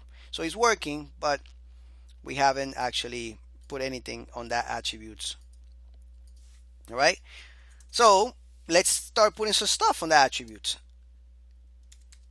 variable. So I'm going to say attributes, and I'm going to put some stuff in there. So what I want to do is I want to create an array here, and this array is going to be an associative array, and I'm going to put an ID here,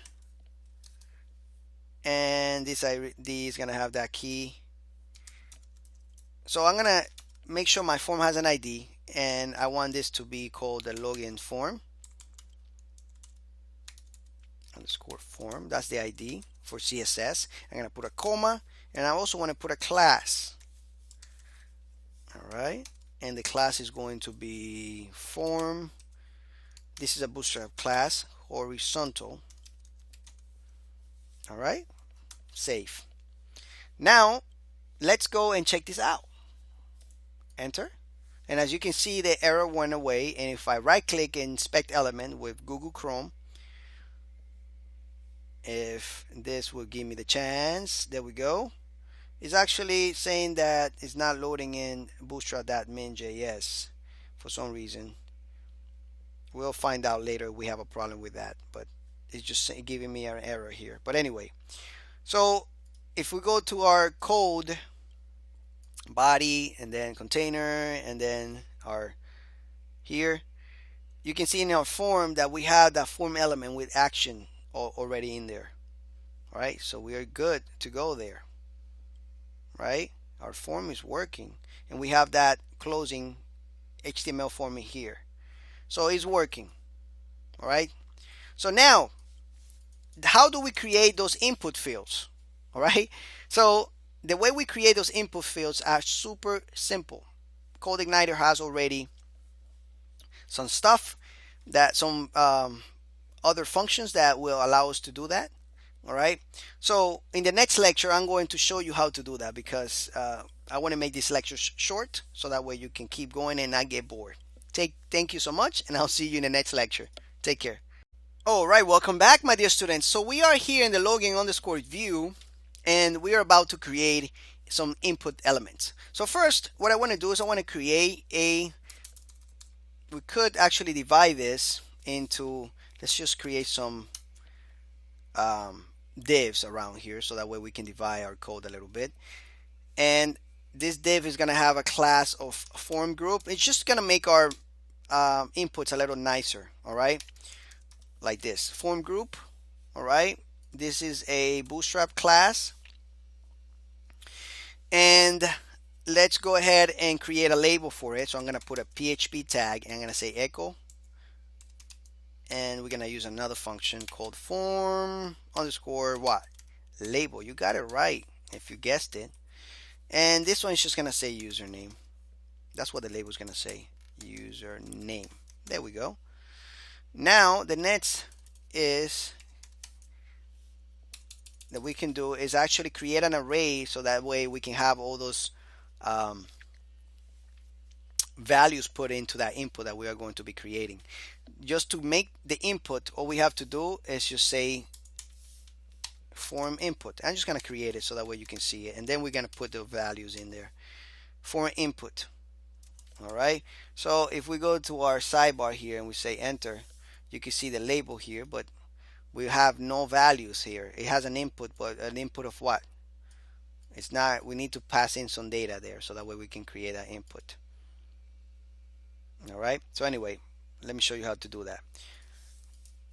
Right here, actually, let me show you the input. We didn't do an echo, so it doesn't have the values, but the input is there. You see that? So we can pass in some values. The default is text. All right. All right. So let's pass in some stuff in there, and the way we do that is with array, of course. So let's actually put in another PHP here, and we're gonna echo. Actually, we don't need to echo. We just need to place that. And I'm doing this in a separate way, like this. Is cleaner for me, and it's cleaner for you to see what's going on. But you can actually put a PHP tag and put everything in there. All right, instead of opening different PHP tags. All right, so I'm just gonna create an array here called data, like this, and I'm gonna have those values in there. It's gonna be an associative array, of course, and I'm gonna have a class, and the class is going to be form, and this is a Bootstrap class again, control, just to make things easier, and not easier but nicer. So let me show you right now. Right now it looks like this, but when I refresh it, enter, if I'm able to apply the class, hopefully I'm saving it. Oh, we need to put not underscore but hyphen. Save, come back here and enter. Let me see if it's applying it. Inspect element. Oh, it's not gonna apply it because I haven't passed this data to my form input function right here. Silly me. Save and then enter. Now, as you can see, it did apply the class and it looks really nice. All right, that's why I use Bootstrap and it's responsive. So anyway, we're gonna keep applying some more values. I'm just gonna copy and paste this and then modify it. How about that? Just to make it easier. I'm gonna put a comma because we need a comma for the next values and for the keys and values. Save, save, save, save, and then we'll take it the comma out of the last value. All right, so I'm gonna put a class. I'm also going to put a name, maybe a placeholder. Oops, there we go. What else? Maybe a value. I don't know. Put a value there. No, I'm just gonna leave it like this. All right. Then later on, if we need something, we'll put it there. But right now, the name is going to be username because we need to take that information to PHP, right? All right, and the placeholder is just gonna say enter username, even though we already have a label. So it's up to you if you want to take the label out and just leave the placeholder. All right, let's come here and enter. As you can see, it has the placeholder in there, and if we right click it, it's gonna have name. All right, just make sure it does. Sometimes we do it and we don't actually assign anything to it. As you can see right here, it does have it. Perfect. All right, so in the next lecture we're going to continue building the next of the inputs, and we're going to be also building the password fields, of course, and the submit button. All right, those require different functions. I see you in the next lecture. Take care. All right, welcome back, my dear students. I hope you're really awake. If not, put some water over your face, get some coffee, some natural energy drinks, and let's get it going. All right, so now let's build another input element. Here on the last lecture, we built this input element. We built the label. We build some attributes, some in a data array. All right, we put some stuff in there, and we're taking it in right here. All right, so what's the next step? Well, we create another, and let's just copy this one here because we don't want to type all that again, and paste it. So the next form label is going to be password. Let's create this one, and it's going to have the same class, different name attribute value for password, placeholder, enter password. All right, and the form input is going to be different. The name of that function is going to be form underscore password. That's right, they have a function for the input password. All right, perfect. Save it. All right, and come back here. All right, and those of you out there that are wondering, this course is going to have a group on Facebook. All right, it should have one by now, so make sure that you go ahead and look it up. If you don't know it, message me. It should be on the announcement section of the course. The link should be there, okay? Just because I like to have support for all my students, of course. All right, perfect. So the next step is building the submit button. Let's do it right now. Since this is easier, let's actually copy this whole thing too. Why not? And paste it in there. Now for the submit, we don't need a lot of we don't need a label, right? There we go. We do need a data array. All right, and the class is going to be a different class. Let's use another Bootstrap class called BTM. That's one, and let's use another one called BTM primary. There we go. All right, we don't need a name. Actually, we do need a name attribute value, and we're just gonna say submit. Save, and instead of placeholder here, we can say value, and we can say login for that. Login. Save. And instead of password, for the function name, we're just gonna say submit. That's it. Let's come back here. That was fast, right? and enter. Look at that, beautiful. All right, we click on it. Of course, that's just gonna take it to our login view there, but we'll make it work later. But as you can see here, we are actually really improving our application. It's really coming together. Yeah, it's gonna look really good. All right. We're not worried about too much about the looks of it, but we're using Bootstrap to help us with that. But we are worried more about the functionality, and that's the major thing. All right, because looks, we can get a template out there anywhere online and make our application look awesome without too much effort, right? But the functionality is something else that we have to code ourselves just to make it the way we want. Anyway, thank you so much for watching this lecture. I hope you're really excited. What's going to happen in the next lectures is going to be really awesome. All right? See you in the next lectures and keep having fun. Coding is fun. Take care. All right, so we are ready to actually start testing this form to see if we get some data out of it. All right, so let's go to our code and let's go to our users controller right here. All right, you could actually comment all this out or take this to another test controller or something like that and keep it there. It's up to you. All right, we don't need this right here. We're not using them, but you can just, let's just comment all this out right here real quick. In my case, I'm just gonna comment this out here. Oops, right there, that's one comment, and this one here. All right, perfect. All right, so once we get from the form, let's go to our login view form here. We have this form open here that's gonna take us to, oops, I put login view there. It should be users login. Sorry about that, guys. All right, so we are in the users controller, and that's why we need to have in the login view users, because we want the controller, and then we want the method, right? So make sure that you have those two files open. You don't need main right now. Let's just save that. We don't need autoload either, and we don't need home right now. All right, so users, controllers, and login view, that's what we need. So here I'm just gonna echo this works here like that. Then we'll check for post superglobals values, but right now we'll just echo something out, make sure that this takes us to that page when we submit something. So save login, and it says unexpected public in line 92. All right, let's see what we have, and this is in the users. We got some type of, all right, that's what we got here, right here. Save. All right, enter. There we go. So it's taking us there. All right, let's see if we get some.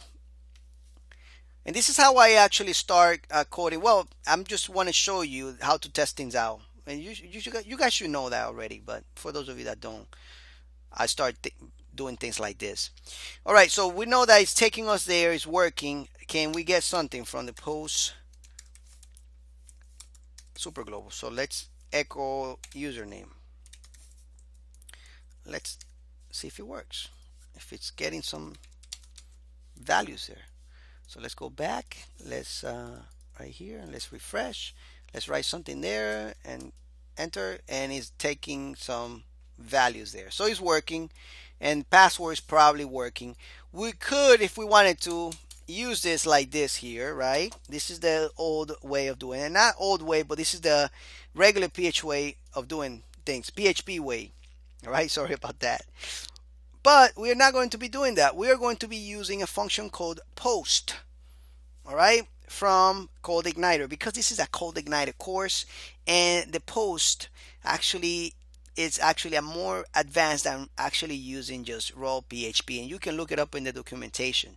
But we don't even have to check to see if the form was submitted. Can you believe it? Beautiful, right? We don't have to say if post whatever submit is set. We don't have to do that, and that's why I love using posts. Anyway, let me just show you. So we're gonna say this, all right, and we need to actually call this input. right here. All right, and post here. And now here we put the name attribute value. So it's going to be username. There we go. All right. So let's come here, come back and refresh. Type in this and log in. Oh, syntax error 115. What did we do now? Oh, I'm missing this curly bracket, which I took off for some reason. Enter. All right. Enter. There we go. You see that? Same thing again. Beautiful. All right. Beautiful. All right. Don't worry, I'm going to show you some validation, which is in the next lecture. You're going to love it. All right. So this will do a lot of things for you, and you can look it up in the documentation. Check all the input and the post methods here, and you'll see all the stuff that you can get. All right. I'm not going to go to documentation because you already know how to do that, right? Well, let me just really quick show you. Code Igniter, documentation, view user, just in case you forgot, and then you can just search here for the input. All right, input class, and you can start playing around with it. There we go, input, and see exactly what it does for you. Beautiful. Anyway, thank you so much for watching, and I'll see you in the next lecture. Take care. All right, my dear students, welcome. Congratulations for making it to this section here. On this section here, we're going to be learning about validations. So we're going to continue with the project and learn some validations from Code Igniter. It's going to be a really cool section here. So I want you to pay very close attention, and I want you to focus, all right? Keep your distractions away from the course and make sure that you finish every lecture that you start. Don't pause it. Just keep watching the lectures. All right, you're gonna enjoy this, and we're gonna continue with the project. See you in the next lectures. Take care. All right, welcome back, my dear students. So let's jump into the users controllers, and right here into our method login in the else statement. Here we are getting a result back, right? So it only makes sense to apply some type of variable here. We could say user ID here. All right, for that result. We could say result, it doesn't really matter. But here we could say maybe if we get a user, all right, we could do some things to it. All right, it would be nice to find the user, right, and do something with it. So if we find this user, we get the user ID, whatever it is, right? Then, and remember, this if statement here is checking if it's true. If it's false, it's not going to do it. All right. So we can say, you know what? I want to set us. We're going to actually, give me 1 second. Let's make sure that we got this. So what I want to do is actually create a array of information, not just one variable, which that's what I was about to create. Let's create an array and show you how to do this like this. User data. All right, just so we don't use that data right here. All right, user data, and let's create an array, and let's pass in some information. What I want to do is I want to pass in a lot of information and set it to sessions. All right, so not a lot, it's just gonna be a couple of them. All right, it's easier this way. User, I want to have the user ID, of course, and the user ID is going to be carry right here. So I want to have a session called user ID. Put a comma here, and let's actually copy and paste this a little bit. That way we don't have to write all these codes down. All right. So the second session I want to create is one called the username, and this is going to have, of course, the username. We have it right here. All right. Because if it's true, that means this username is the right one, so we can take that value there. And we also can have a session that will let us know if the user is logged in. That would be nice for later on if we want to check. So we can set this to true. Beautiful. All right, this is beautiful. So once we have this array here, the next step is setting it. So let's go and say this session, it's called the object or the class, right? Set user data. We're gonna use this one here because this one doesn't unset it automatically like the flash data, right? Remember, this is the real session stuff right here. So user data, we're gonna pass in the array right here. All right, perfect.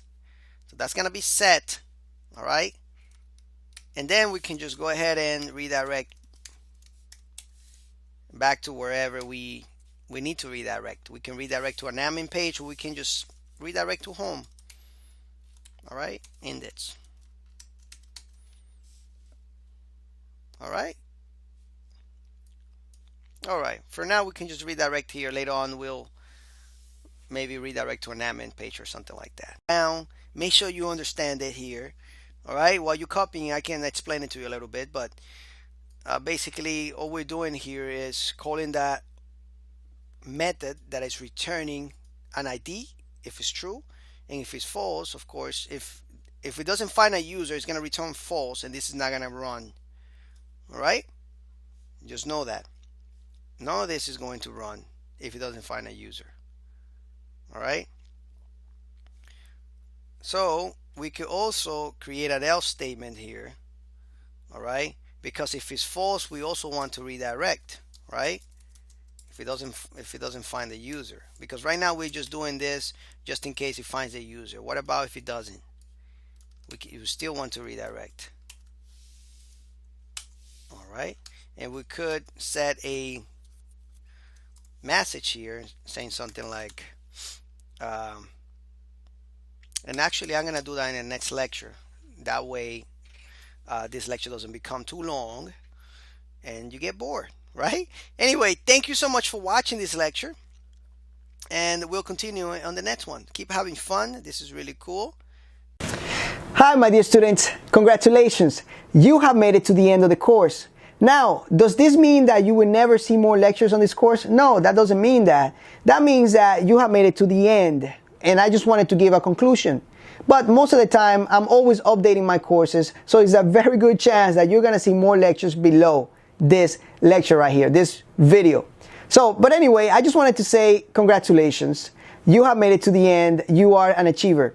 And I also wanted to ask you if you can actually take 1 minute of your time and give me a review and a rating. You see, in the morning when I wake up, I see a lot of emails. But when I see reviews of my courses, especially when my students are happy, I get really happy. And that motivates me to keep making courses like this for you guys. You guys are my motivation. You guys are my battery. And I know there are many of you that are really weird out there and for some reason give really bad reviews without thinking about it. But there are many of you out there that appreciate my work. And I'm counting on you guys to keep actually my battery alive, my motivation alive. Thank you so much for being such a great student. I could never do what I do without you. Thank you again, and I'll see you in the next lecture, and I see you in the next courses. Take care. All right, welcome back, my dear student. So hopefully you had you looked it up online on the last lecture here for the input and found out that this is the greatest thing ever since the computer age, right? So now we're gonna be setting in some validations. All right, we don't want our form to be, you know, for those fields not to actually for those fields to be empty, right? We need to kind of have some type of validation, and CodeIgniter offers some really good validation stuff. All right, but before we do this, we need to go to our auto load and we need to load it in. So let's go to our autoload.php, and inside our config folder, and here where it says database here, we're gonna be setting something called form. This is a really cool class underscore validation. All right, so that way we can start using some of these validation methods that I'm going to show you right now. All right, so for example, let's say I'm just gonna comment this out right now. Oops. All right, so let's actually use it. Let's type in the object name, right, the class name, and let's type in the method. And the method is called set rules. We're gonna set some rules here. We're gonna set some rules for what? For username. All right. And now we're gonna set in a string for that username input, which is gonna be, this is the human readable text. That's why I'm putting uppercase there, username. So it's gonna say probably like, hey, listen, you need to require the username. This is a string that users are gonna see. This is for me to know which input it is for us, right? Let's put another comma here. And let's put some quotes. And I'm gonna say I want to trim that input. Look, that's all I got to put in there, trim, and it would trim the empty spaces around it. All right, the spaces. So that way we don't have to write some, PHP function to do that. CodeIgniter will allow us to do that right away, built in. All right, so we're gonna put a little, I think this is called a pipe after the trim word, and then we're gonna say required. And you can find this in the documentation. I'm just showing you some of them. There is a lot of them. All right. Require, and we can even put another pipe in every value that you want. You just need to divide it by this pipe. All right. And the minimum value for a username, I'm going to put it in here. I'm going to say minimum length, actually LGTH. Minimum length is going to be in brackets, is going to be 2. All right, so if we have somebody that types in only 1 character, something with less than 3 characters, then they're gonna get a message. All right, so let's actually test this out real quick, right? Let's see if it works out of the box. That would be cool. Let's save it. Actually, it's not gonna work like this because we need to echo those errors. So I'm gonna show you how to do that later. But right now, let's just set the validation for password 2. All right. We need to echo it from the form, by the way. Let's just paste this in there, and we're gonna change the username for password, and change this username string too for password. We're gonna have the same thing here for the password. All right.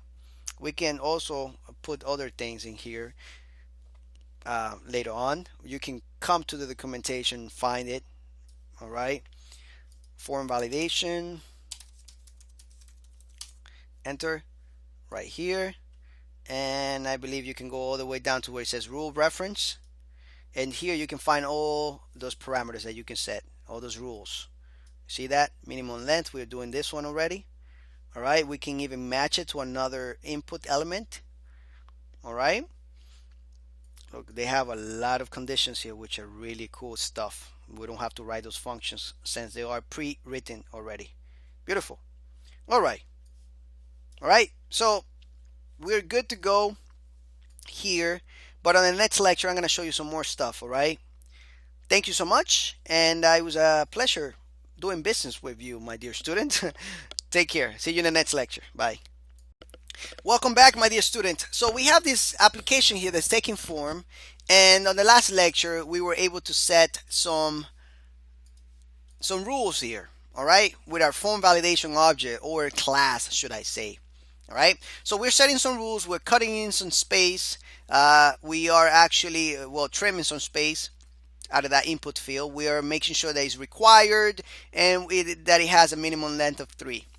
Now, this is supposed to actually echo a message here for the user. Just in case I type in number 2, when I click login, it's supposed to give me a message here.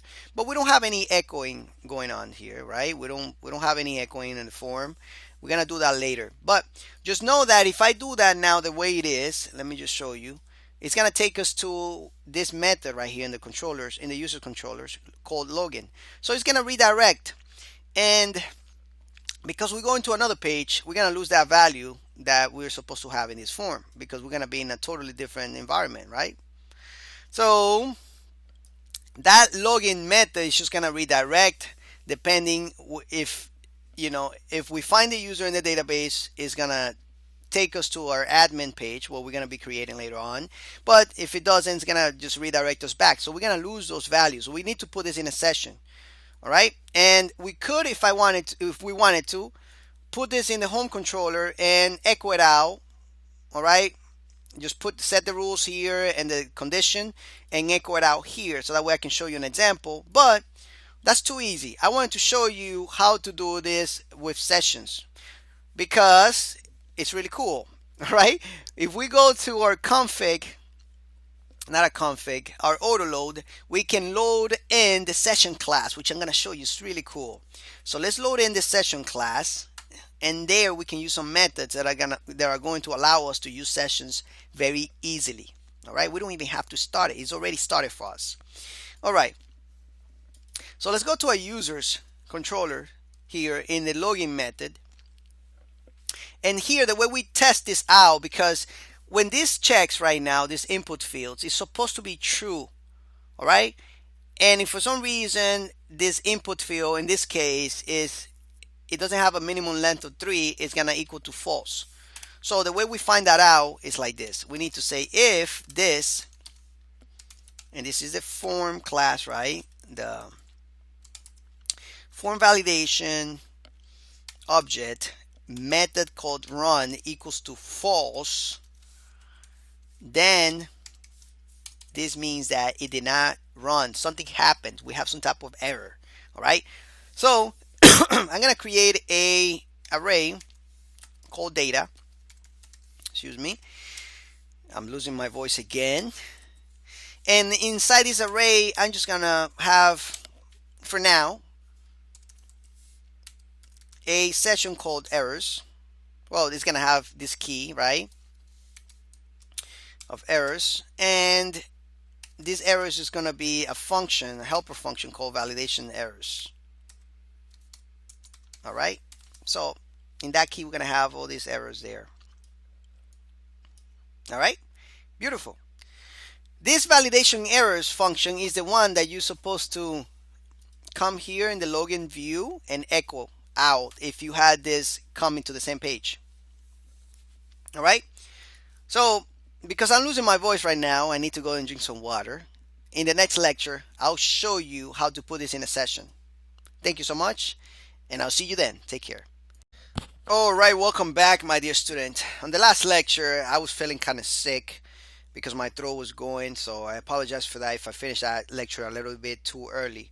I'm trying to make my lectures around 5 minutes so that way it doesn't bore anybody. But anyway, we're back here and we're better. We're feeling good.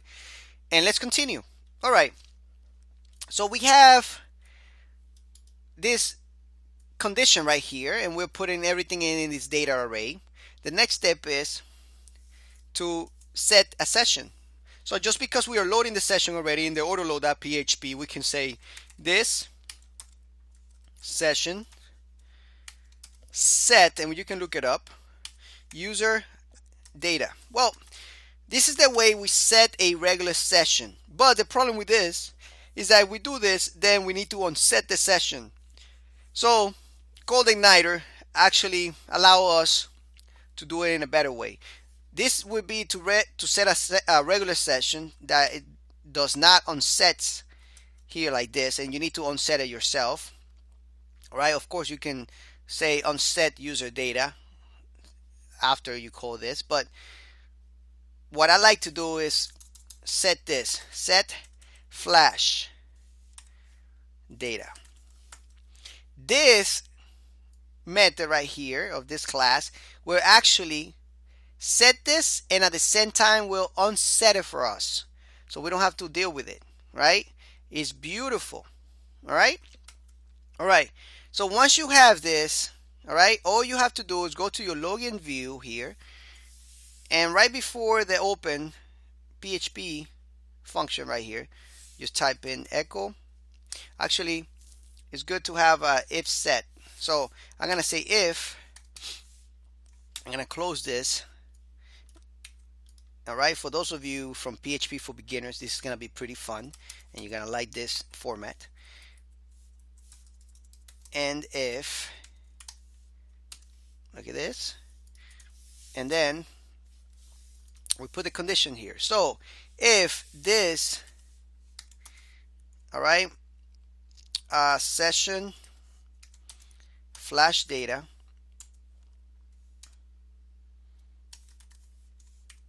And the flash data that we have created is called, what is it? Errors. So if we have any errors, right, then we could echo out this session flash data. There we go. All right. All right, and you can put this as whatever you want. You can put this in a little loop or style it, whatever you want. All right, I'm just doing it like this so that way you can see how this works. All right, so let's test this out. Let's make sure that this fails, so that way we can see if it works. All right. All right, we're gonna refresh and let's see if we have any errors. I'm gonna put just 2 and then login, and we have some unexpected users on line 104. Let's check it out. All right, we are of course inside a array. We don't need that semicolon. Oops. All right, let's go back. I'm so used to doing that. 1, 2, login. All right, there we go. We come back and we see this right here. All right, and the reason why we do not see it right away, and as you can see here, I'm gonna refresh, and that is on set. We need to redirect in this login after we do all this. All right, so we're gonna say redirect. We're gonna use another function here, which is really cool stuff, right? Look, we even have, and in one of my courses I created this redirect function to do exactly what we're gonna be doing here. We're gonna redirect back to home. So quotes, home view, all right, or home controller, whatever you want to call it. We're gonna refresh, and we're gonna say 1, 2, and log in. And as you can see, it says the username field must be at least 3 characters in length, and the password field is required. All right, give me a big applause for that. All right, and a big applause for you. Great job. This is great, right? And remember, you can always go to the documentation and find more rules to set depending on what fields you want. All right, we can always create another input called confirm and make sure that that input matches before we send in the information. That's a good idea to do, to create another form that would say confirm password. All right, we might do that in the next lecture. I don't know yet. I gotta go drink some water because I'm losing my voice again. Anyway, thank you so much, guys, for watching this, and ladies, and I'll see you in the next one. Take care. All right, welcome back, my dear students. So we are having a lot of fun validating this form with CodeIgniter. All right, so I'm gonna refresh because this data is going to onset, right? The session, which is pretty cool with the flash data method. All right, so what I want to do on this lecture here, I think this is a plus, is we're going to create a confirm field here, and we're going to make sure that this password and the confirm field match. All right, and the reason why we want to do that is just a little extra security. All right, so let's go ahead and do that. Right here in the login view, I'm going to copy the password field div right here. I'm just going to copy that, and I'm going to paste it right here. I'm just going to change a couple things here. I'm just going to say for the label confirm, and I'm going to change the name attribute to confirm underscore password, and here I'm just going to say for the placeholder confirm password. All right, perfect. All right, so if we go here and we refresh, we have a confirm password field. Perfect. All right, so how are we going to do this with CodeIgniter? Let's go to our users controller here, and what I'm going to do is I'm going to copy this password code right here on top for the rules, and I'm going to paste it.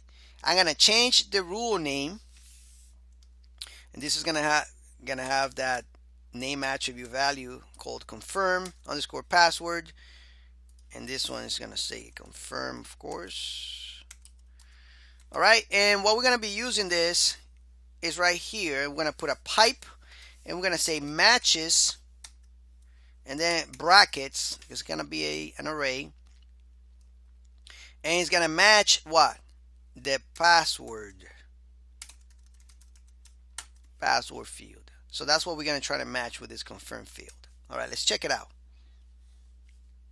Again, you can always reference the documentation for the rules if you want more. So 1, 2, 1, 2, and voila. I mean, actually, I'm gonna make it true. If we try to make it 2 here, we're just gonna have a lot of errors. I just wanted you to see this error here. So I'm just gonna make this 2. Okay. Login, the confirm password field does not match the password field. Isn't that great? Beautiful. And guess what? You can also set your own messages. All right, your own custom messages. So you can go to your documentation, check for the form validation, like this right here, and check form validation and look for setting your own message. Control F and then look for message or something like that. Setting error messages right there. You can set your own message for the rule. All right, beautiful. It's a whole bunch of things that you can do here in the validation, in the documentation.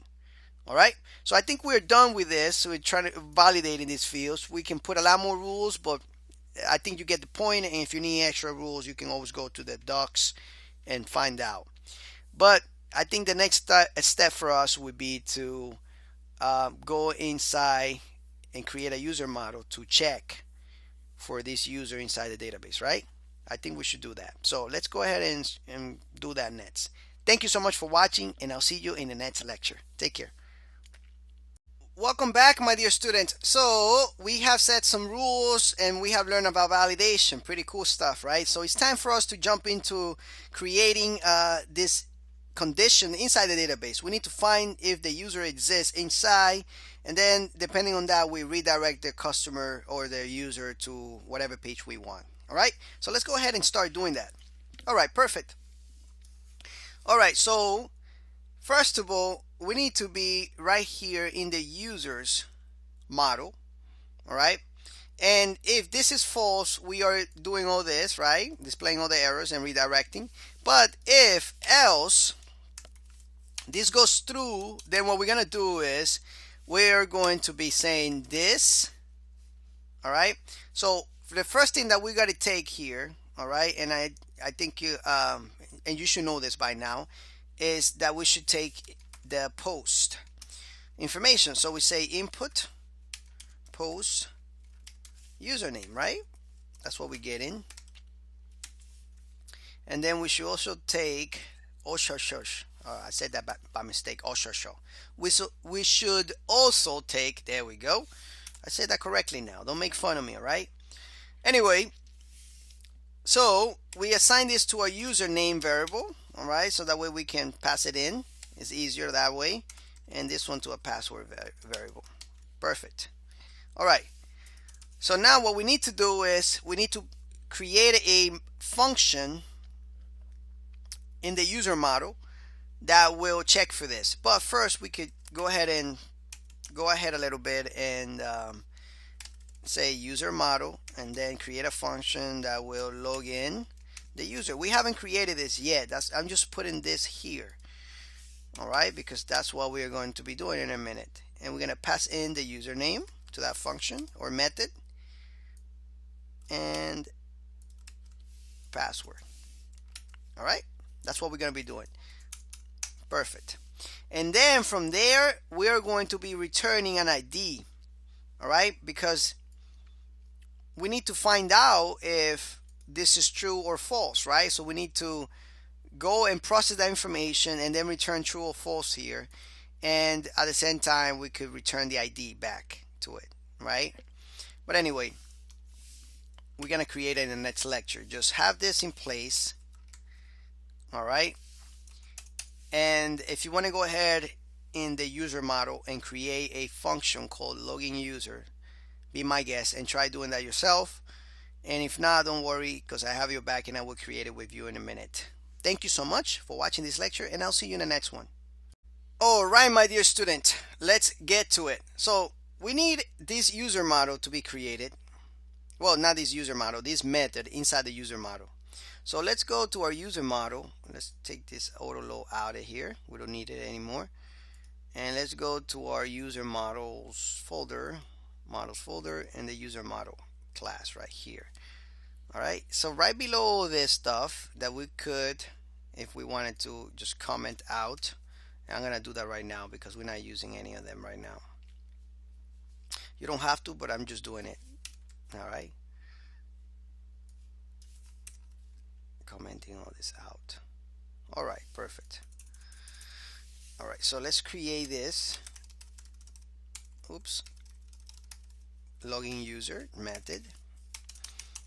All right, so the first thing is that we are going to be sending this information to the database, right? But first we need to receive it right here, username and then password. All right, so once we have this, then we can check the database. All right, so we can say this db where, and we can use this where statement here. All right, and we could use associative array format. All right, which would be something like this, and then the username, and then comma, and do the rest. But I'm gonna show you a different way, just because I like to do it differently all the time, so that way you can keep learning different things. Simple, just to show you that you can do it like this, because CodeIgniter is pretty awesome, right? Username, oops, username, there we go. And then we could, if we wanted to, look at this, do it again and do another where statement. Pretty cool stuff, right? Make sure this is password here. Boom, beautiful. And then we could say, you know what, I want you now to give me everything in users where those conditions are true above, like this. Beautiful, right? All right, so now let's actually assign a result to this, because we're gonna get a result, right? So if this result is good to go, then we can do one thing. If it's not, we can do another thing. So let's check for it. Let's check to see if the result is true by maybe using num rows. So we have some rows in the database. That means, and we do this by equaling 1, that means that we have a user, right? But if we don't have a user. So we do else. And right now we can just return false. There we go. There we go. Right? But if we get something back, right? Why don't we just return the ID? So that we can say return result. I'll show you this in a minute. And we can return a row. And we can say we want to return the row 0, because the row 0 will be the first column. All right? And we want to return the ID from it. Look at that. Beautiful. All right. So now this function, this method, login user, will return the ID of that user if we find something. But we need to make sure we correct that. Num rows. Save. All right. So we find a record that has these two conditions there. It has that username that we're typing in and that password. Then we're going to return the ID. If not, we just return false. All right, so we're going to leave this lecture here because I want you to just copy this down. Make sure that you are writing everything with me. Don't be lazy and not write things down, because you will learn a lot more like this by writing stuff down. All right, on the next lecture, we'll jump into the controllers and we'll finish this up. All right, thank you so much, and see you in the next lecture. All right, my dear student. Up to this point, we have been doing a great job, coding stuff, and we're having a lot of fun, right? All right. So it's time for us to actually try to see if we can make this work. But just in case we find the user, there is no actually letting us know here that we were successful, right? So it would be nice if we had some type of notification here telling us, well, you are logged in, because we don't know yet. So here, if we find a user, we're setting all this information. It would be nice to have that notification. So let's do that too. So let's actually set a notification with the session class, and we're gonna set some flash data. All right, and this flash data name will be login success. All right, that's what I'm gonna name it, and I'm gonna say something like you are now logged in. Beautiful. All right, so now that we're setting this notification, it would be nice to receive it and echo it, right? So let's go to our home view right here, and in this home view, let's just actually put this right above here and put a paragraph. And on this paragraph, I'm gonna put a class. I'm gonna type in VG hyphen danger. This is just gonna bootstrap class that's gonna make the background VG. That's what this VG stands for. Red. All right. So I'm gonna put PHP here in the middle. I'm actually going to do this here, and I'm gonna put an if statement here. I'm gonna use that nice format that I showed you a couple lectures ago. And if, and I'm gonna echo stuff out right here in the middle. But first we need to check. So if this session, and this is beautiful because we can use this everywhere, right? This session, what is it? Flash data. Oops.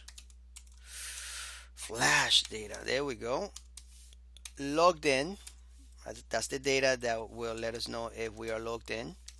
Actually, login success is the one. That's the flash data. The logged in is the user data, which is a permanent session until we delete it. Actually, it's 1G. Login and no G here at the end. Login success. If we have that, then we are going to be echoing that value there. All right, perfect. Let's go to our database and make use of this. Make sure you save it. Go back to your user model here and save it. All right. Now I want to set a message here also if this fails. So what we're going to be doing, we're going to be testing this in the next lecture. Right now we're setting all these messages there, making sure that everything is good, and then we'll test it. All right. So let's set this one here to say login failed, and this one will say sorry, you are not logged in. All right, that's what this one is gonna say. Let's go back to home. Actually, this, instead of saying danger, let's make it success, this class. That way it's green, it's not red. And then we make a copy of this and put the failed login below. Login failed session in danger. All right, that way is displayed in red. BGE danger. Perfect. So let's go in the next lecture and test all this out. But first, let's run through it a little bit and make sure that everything is good. All right. So it's looking good right now. We don't see any errors. Of course not. PHP is gonna let us know if we have some type of mistake, some type of typo somewhere. All right. Since we're running a little quickly here because this is information that you already know. All right, let's just make sure this is indented a little bit. Perfect. All right, let's do this in the next lecture. Thank you so much, and I'll see you then. Keep having fun. Welcome back, my dear student. All right, so now that we have set some notifications, it's time for us to go to the database and make sure that everything is good. So let's go to our database and see if we have a user that we can use. So let's go to errand underscore DB users, and we got Rico 123. All right, that should be pretty simple to use. Let's go to our application home and let's type in Rico 1, 2, and 3. Let's make sure we have the same password in the next field 1, 2, and 3, and click login. And it says you are now logged in. This is beautiful. Let's see if we don't have the right information. Enter again just to refresh and take that out. Let's put Rico and let's put another password. 12345. 12345. Login. Sorry, you're not logged in. Wow, huh? Doesn't that feel great? So we are going to the database and finding out we have a user, and then we are displaying these messages here with sessions. All right. I want to do something a little bit more than this. All right. We are displaying this in homepage right now. All right. Imagine that for some reason we go and redirect to another view. All right. So if we redirect to another view, let's say, for example, admin, we will have to put those if um, notifications in admin. All right. Just remember that. We are doing this because we are in homepage. So this is always going to show like this here. You might want to put these things here in the login view so it's always available. All right. So that's just a side note that I'm giving you. All right. So one thing that I want to do, that I really want to do, is I want to hide this form if we are logged in. It makes no sense to show this form here. All right. And it would be nice if we are logged in to also show a form or a button that says logout. So we are able to log out of the application. All right. So if we're not logged in, it will show this form. And if we are logged in, it will show a logout button. That would be really cool to do, right? So for that, what we need to do is actually create a logout method first to process that information, then redirect. And then we also need to create some if statements on the login view here, because we don't want to show certain forms depending, if we are logged in, right? So we need to make an if statement here and make sure that it works. All right. So here we're saying we're displaying some information with this if flash data stuff, right? We're displaying some stuff here, but all right, what we could do is we could just do an if statement on everything actually. All right, on the login form right here. So we can say, let's put some PHP tags and we do an if here. All right, so let's do it from all the way to where the form is on the bottom right here, and let's end the if right here. All right, so if this session, do you remember the method? It's not flash, because the flash is the one that is temporary. It unsets right away. Is the user data. All right, good. If the user data session is present, well, the session logged in is present, then we display this. All right. So we display all this. If not, this is where we end the if, but here we could say, we could put an else. All right. And then we displayed some type of button here. All right. That will allow us to log everything out. So let's just echo something out, and let's just echo this. On the next lecture, I will show you how to do this button. But right now, let's just do this, and it's just going to say log out. All right. Let's go ahead and refresh. Let's go ahead and log in. Rico 1 2 and 3, then 1 2 and 3 login. You're logged in, and that did not work. And let's find out why it did not work. So the reason is probably because we're not really checking this out here. So let's make sure that we go to our controllers, and that's the right session that we're setting. Logged in, and let's just paste it in here, and that looks like it's the right one. So if this session is present, we are going to be, I have an if, we're gonna show all this.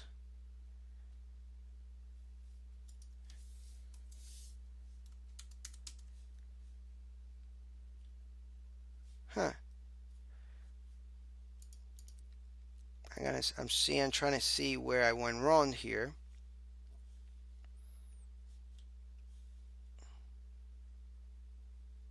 Actually, I'm sorry. Um, this is not what I wanted to actually do. All right. This else statement is shouldn't be here. It should be actually after.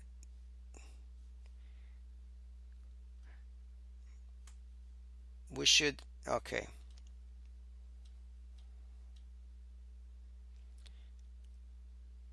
I made a mistake because what I'm supposed to do is actually use this here for a logout.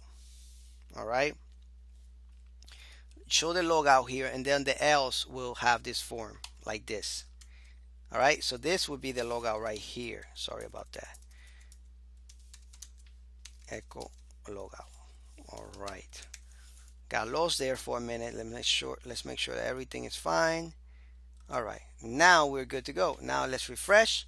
And now as you can see, it doesn't show the form, it shows logout. All right. So of course we want to display some type of title here, like H2, it would say logout. And then with some type of button right here that would look nice. All right. So in the next lecture, we'll do that. All right. Sorry for the hiccup there, but even the masters makes mistakes. All right. Thank you so much, and I'll see you in the next lecture. Take care. All right, so we are logged in, but there is no way to log out, right? So how are we going to be logging out of our application here, right? So let's go and create a form here that will allow us to log out. All right, so right here on the login view, let's create a form. So what I want to do, instead of echoing this guy out, I just want to make sure I have another form here, and I'm gonna use open form. All right, there we go. All right, so we're gonna open another form right here. This form is going to the same place, users, well actually a different place, and it's gonna go to a logout method. Right, so the users, controllers, and then the logout method. Beautiful. Now let's close it. All right, close form, underscore form. Beautiful. Now it's closed. So the next step is to actually have this button that will do all this for us. So this button is going to have a couple of things in there. So let's create an array, a data array, and actually this needs to be on PHP tags. All right, there we go. All right, just like we did with the other buttons. All right, this one is going to have a class of what? BTN, and then BTN primary. And we are also going to have a name for it. The name would be submit. That's okay. And a value. The value would be logout. But that's what we want to do, right? Let's make sure this L is capital. All right, we don't need a comma at the end of this. And then after this, we could echo out the form submit button. Oops. Submit. And then we pass in the data array right here. Save. Let's check it out. Enter. Oops. Open form. We probably misspelled that. And let's check it out. It's form open is backwards. Form open. And I probably did the same thing here. I'm already making my own functions. Isn't that great? There we go. Form close. Enter. Beautiful. Now this logout is going to take us to this method that is supposed to log us out. All right. So I would also like to probably put here you are logged in as whatever user we have. All right. So that would be nice to have that type of.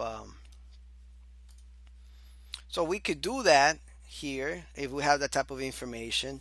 We could put it right here somewhere. All right. We could say we could put a little if statement, and we could say if session user data is username, right? Then we can do this, right? So let's just do it like this. And if, and this is from the users controller, you can see that we are passing in the username. So we can say echo this username. All right. So we could say something before the echo. We could say like concatenate a string or something and say you are logged in as, and then the username. That would be nice. Let's make sure it's concatenated with the that notation there. All right. And we can wrap all this in a p tag. There we go. Let's look at it. Enter. Look at that. Beautiful, right? You are logged. Well, we could put logged in as Rico. That would be the username of that user. So logged in. All right. Beautiful. All right. This is looking really, really nice. Let's separate this a little bit so that way you can see exactly what's going on. All right. So in the next lecture, let's create a method in our users controller here, very close to this login method, right below, that will log us out. All right. Perfect. Have fun. This is really cool stuff, right? See you in the next lecture. Keep it up. All right. Take care. Welcome back, my dear student. So we can log into our application, right? 1, 2, and 3. 1, 2, and 3. Enter. Perfect. We're logged in, but we can't log out. We click and log out, and there's nothing here that will allow us to do that. So we still log in. So now what we need to do is create this method that is going to do that for us. Let's go right into our users model. All right. Let's go in there, and after login, I'm going to click here just so I can know where it ends.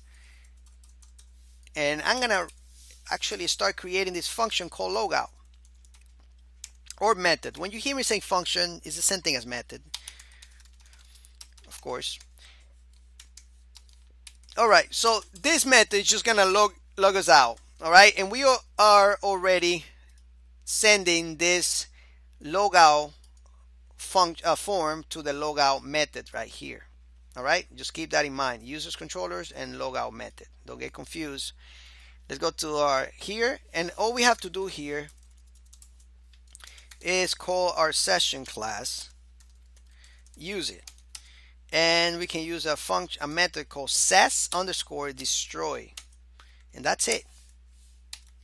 Save it, come back here and reload, and when we click here, it's gonna say session destroy, call to identify method. All right, what did we do? We wrote session here. Let's make sure it's ses, and I even set it to you, and for some reason I wrote session. I guess I'm so used to writing the native PHP code. Let's go and log out. All right, it's not working right now. Let's check it now. All right, sometimes when you're dealing with sessions you get a whole bunch of bugs, but let's see if CodeIgniter actually is helping us out. Rico 1, 2, and 3, 1, 2, and 3, enter. And now if I click on logout, we're logging out. I'm pretty sure of that, because if we go back, if we go back here, it doesn't say logged in, but we are now redirecting, of course. So we need to redirect so that way we can see it. So let's use our function redirect, and let's just say home index. That means just the home. All right. So let's log in and try it out again and see if this works. Rico, 1, 2, and 3. 1, 2, and 3, and 4. Look at that. We get a nice validation there. But let's do the right one. Let's stop playing around, right? 1, 2, 3. 1, 2, 3. Enter. We're logged in. And if I click log out, we are logged out. Isn't that beautiful? Right? So this is starting to come alive. All right. And it would be nice that if we are logged in, we can redirect to an admin page, and here we will have something called that would say admin, and we wouldn't have, of course we're not going to see this page sidebar like this, but we could see like a type of admin thing here, like another page, all right, instead of this home view. All right, so let's actually play around a little bit with that on the next lecture. That would be nice. Thank you so much for watching. It's a pleasure like always, and keep learning. See you in the next one. Take care. Welcome back, my dear student. So in the last lecture, I told you that it would be nice when we log in to have some type of other content right here, right? Like an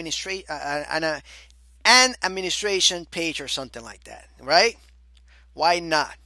We could do that if we wanted to. Let me show you how easy it is, even though we don't really need it, all right? But let's just do it right now and show you. All right.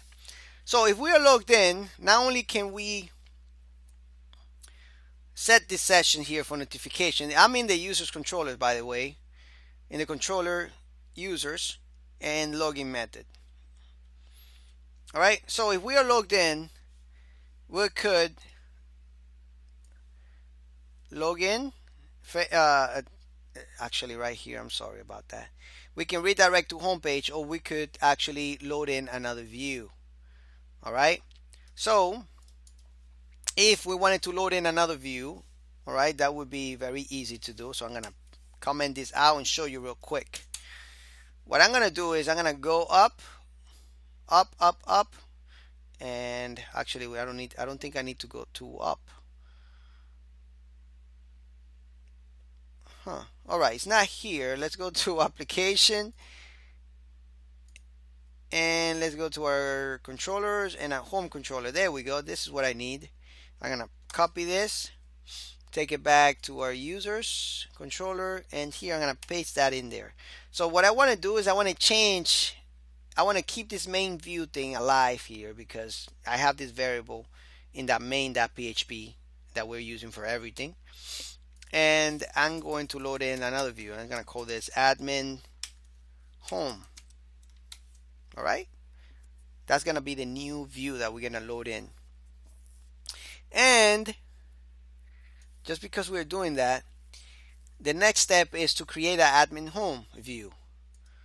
So let's go to views, and here where it says users, all right, we could create, instead of home view, we can create an admin view. So I'm gonna right click here, and I'm gonna say admin underscore view.php.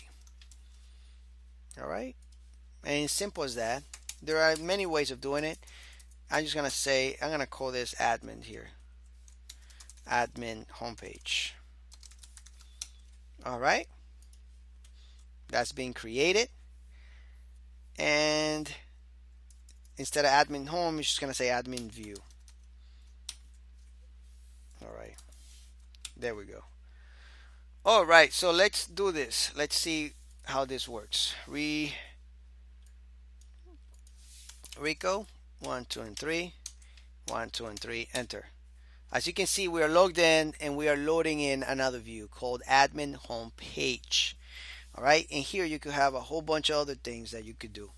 All right, what I recommend doing is actually creating a folder here that will have maybe the home views, the front, and maybe a back folder that would have all the back views.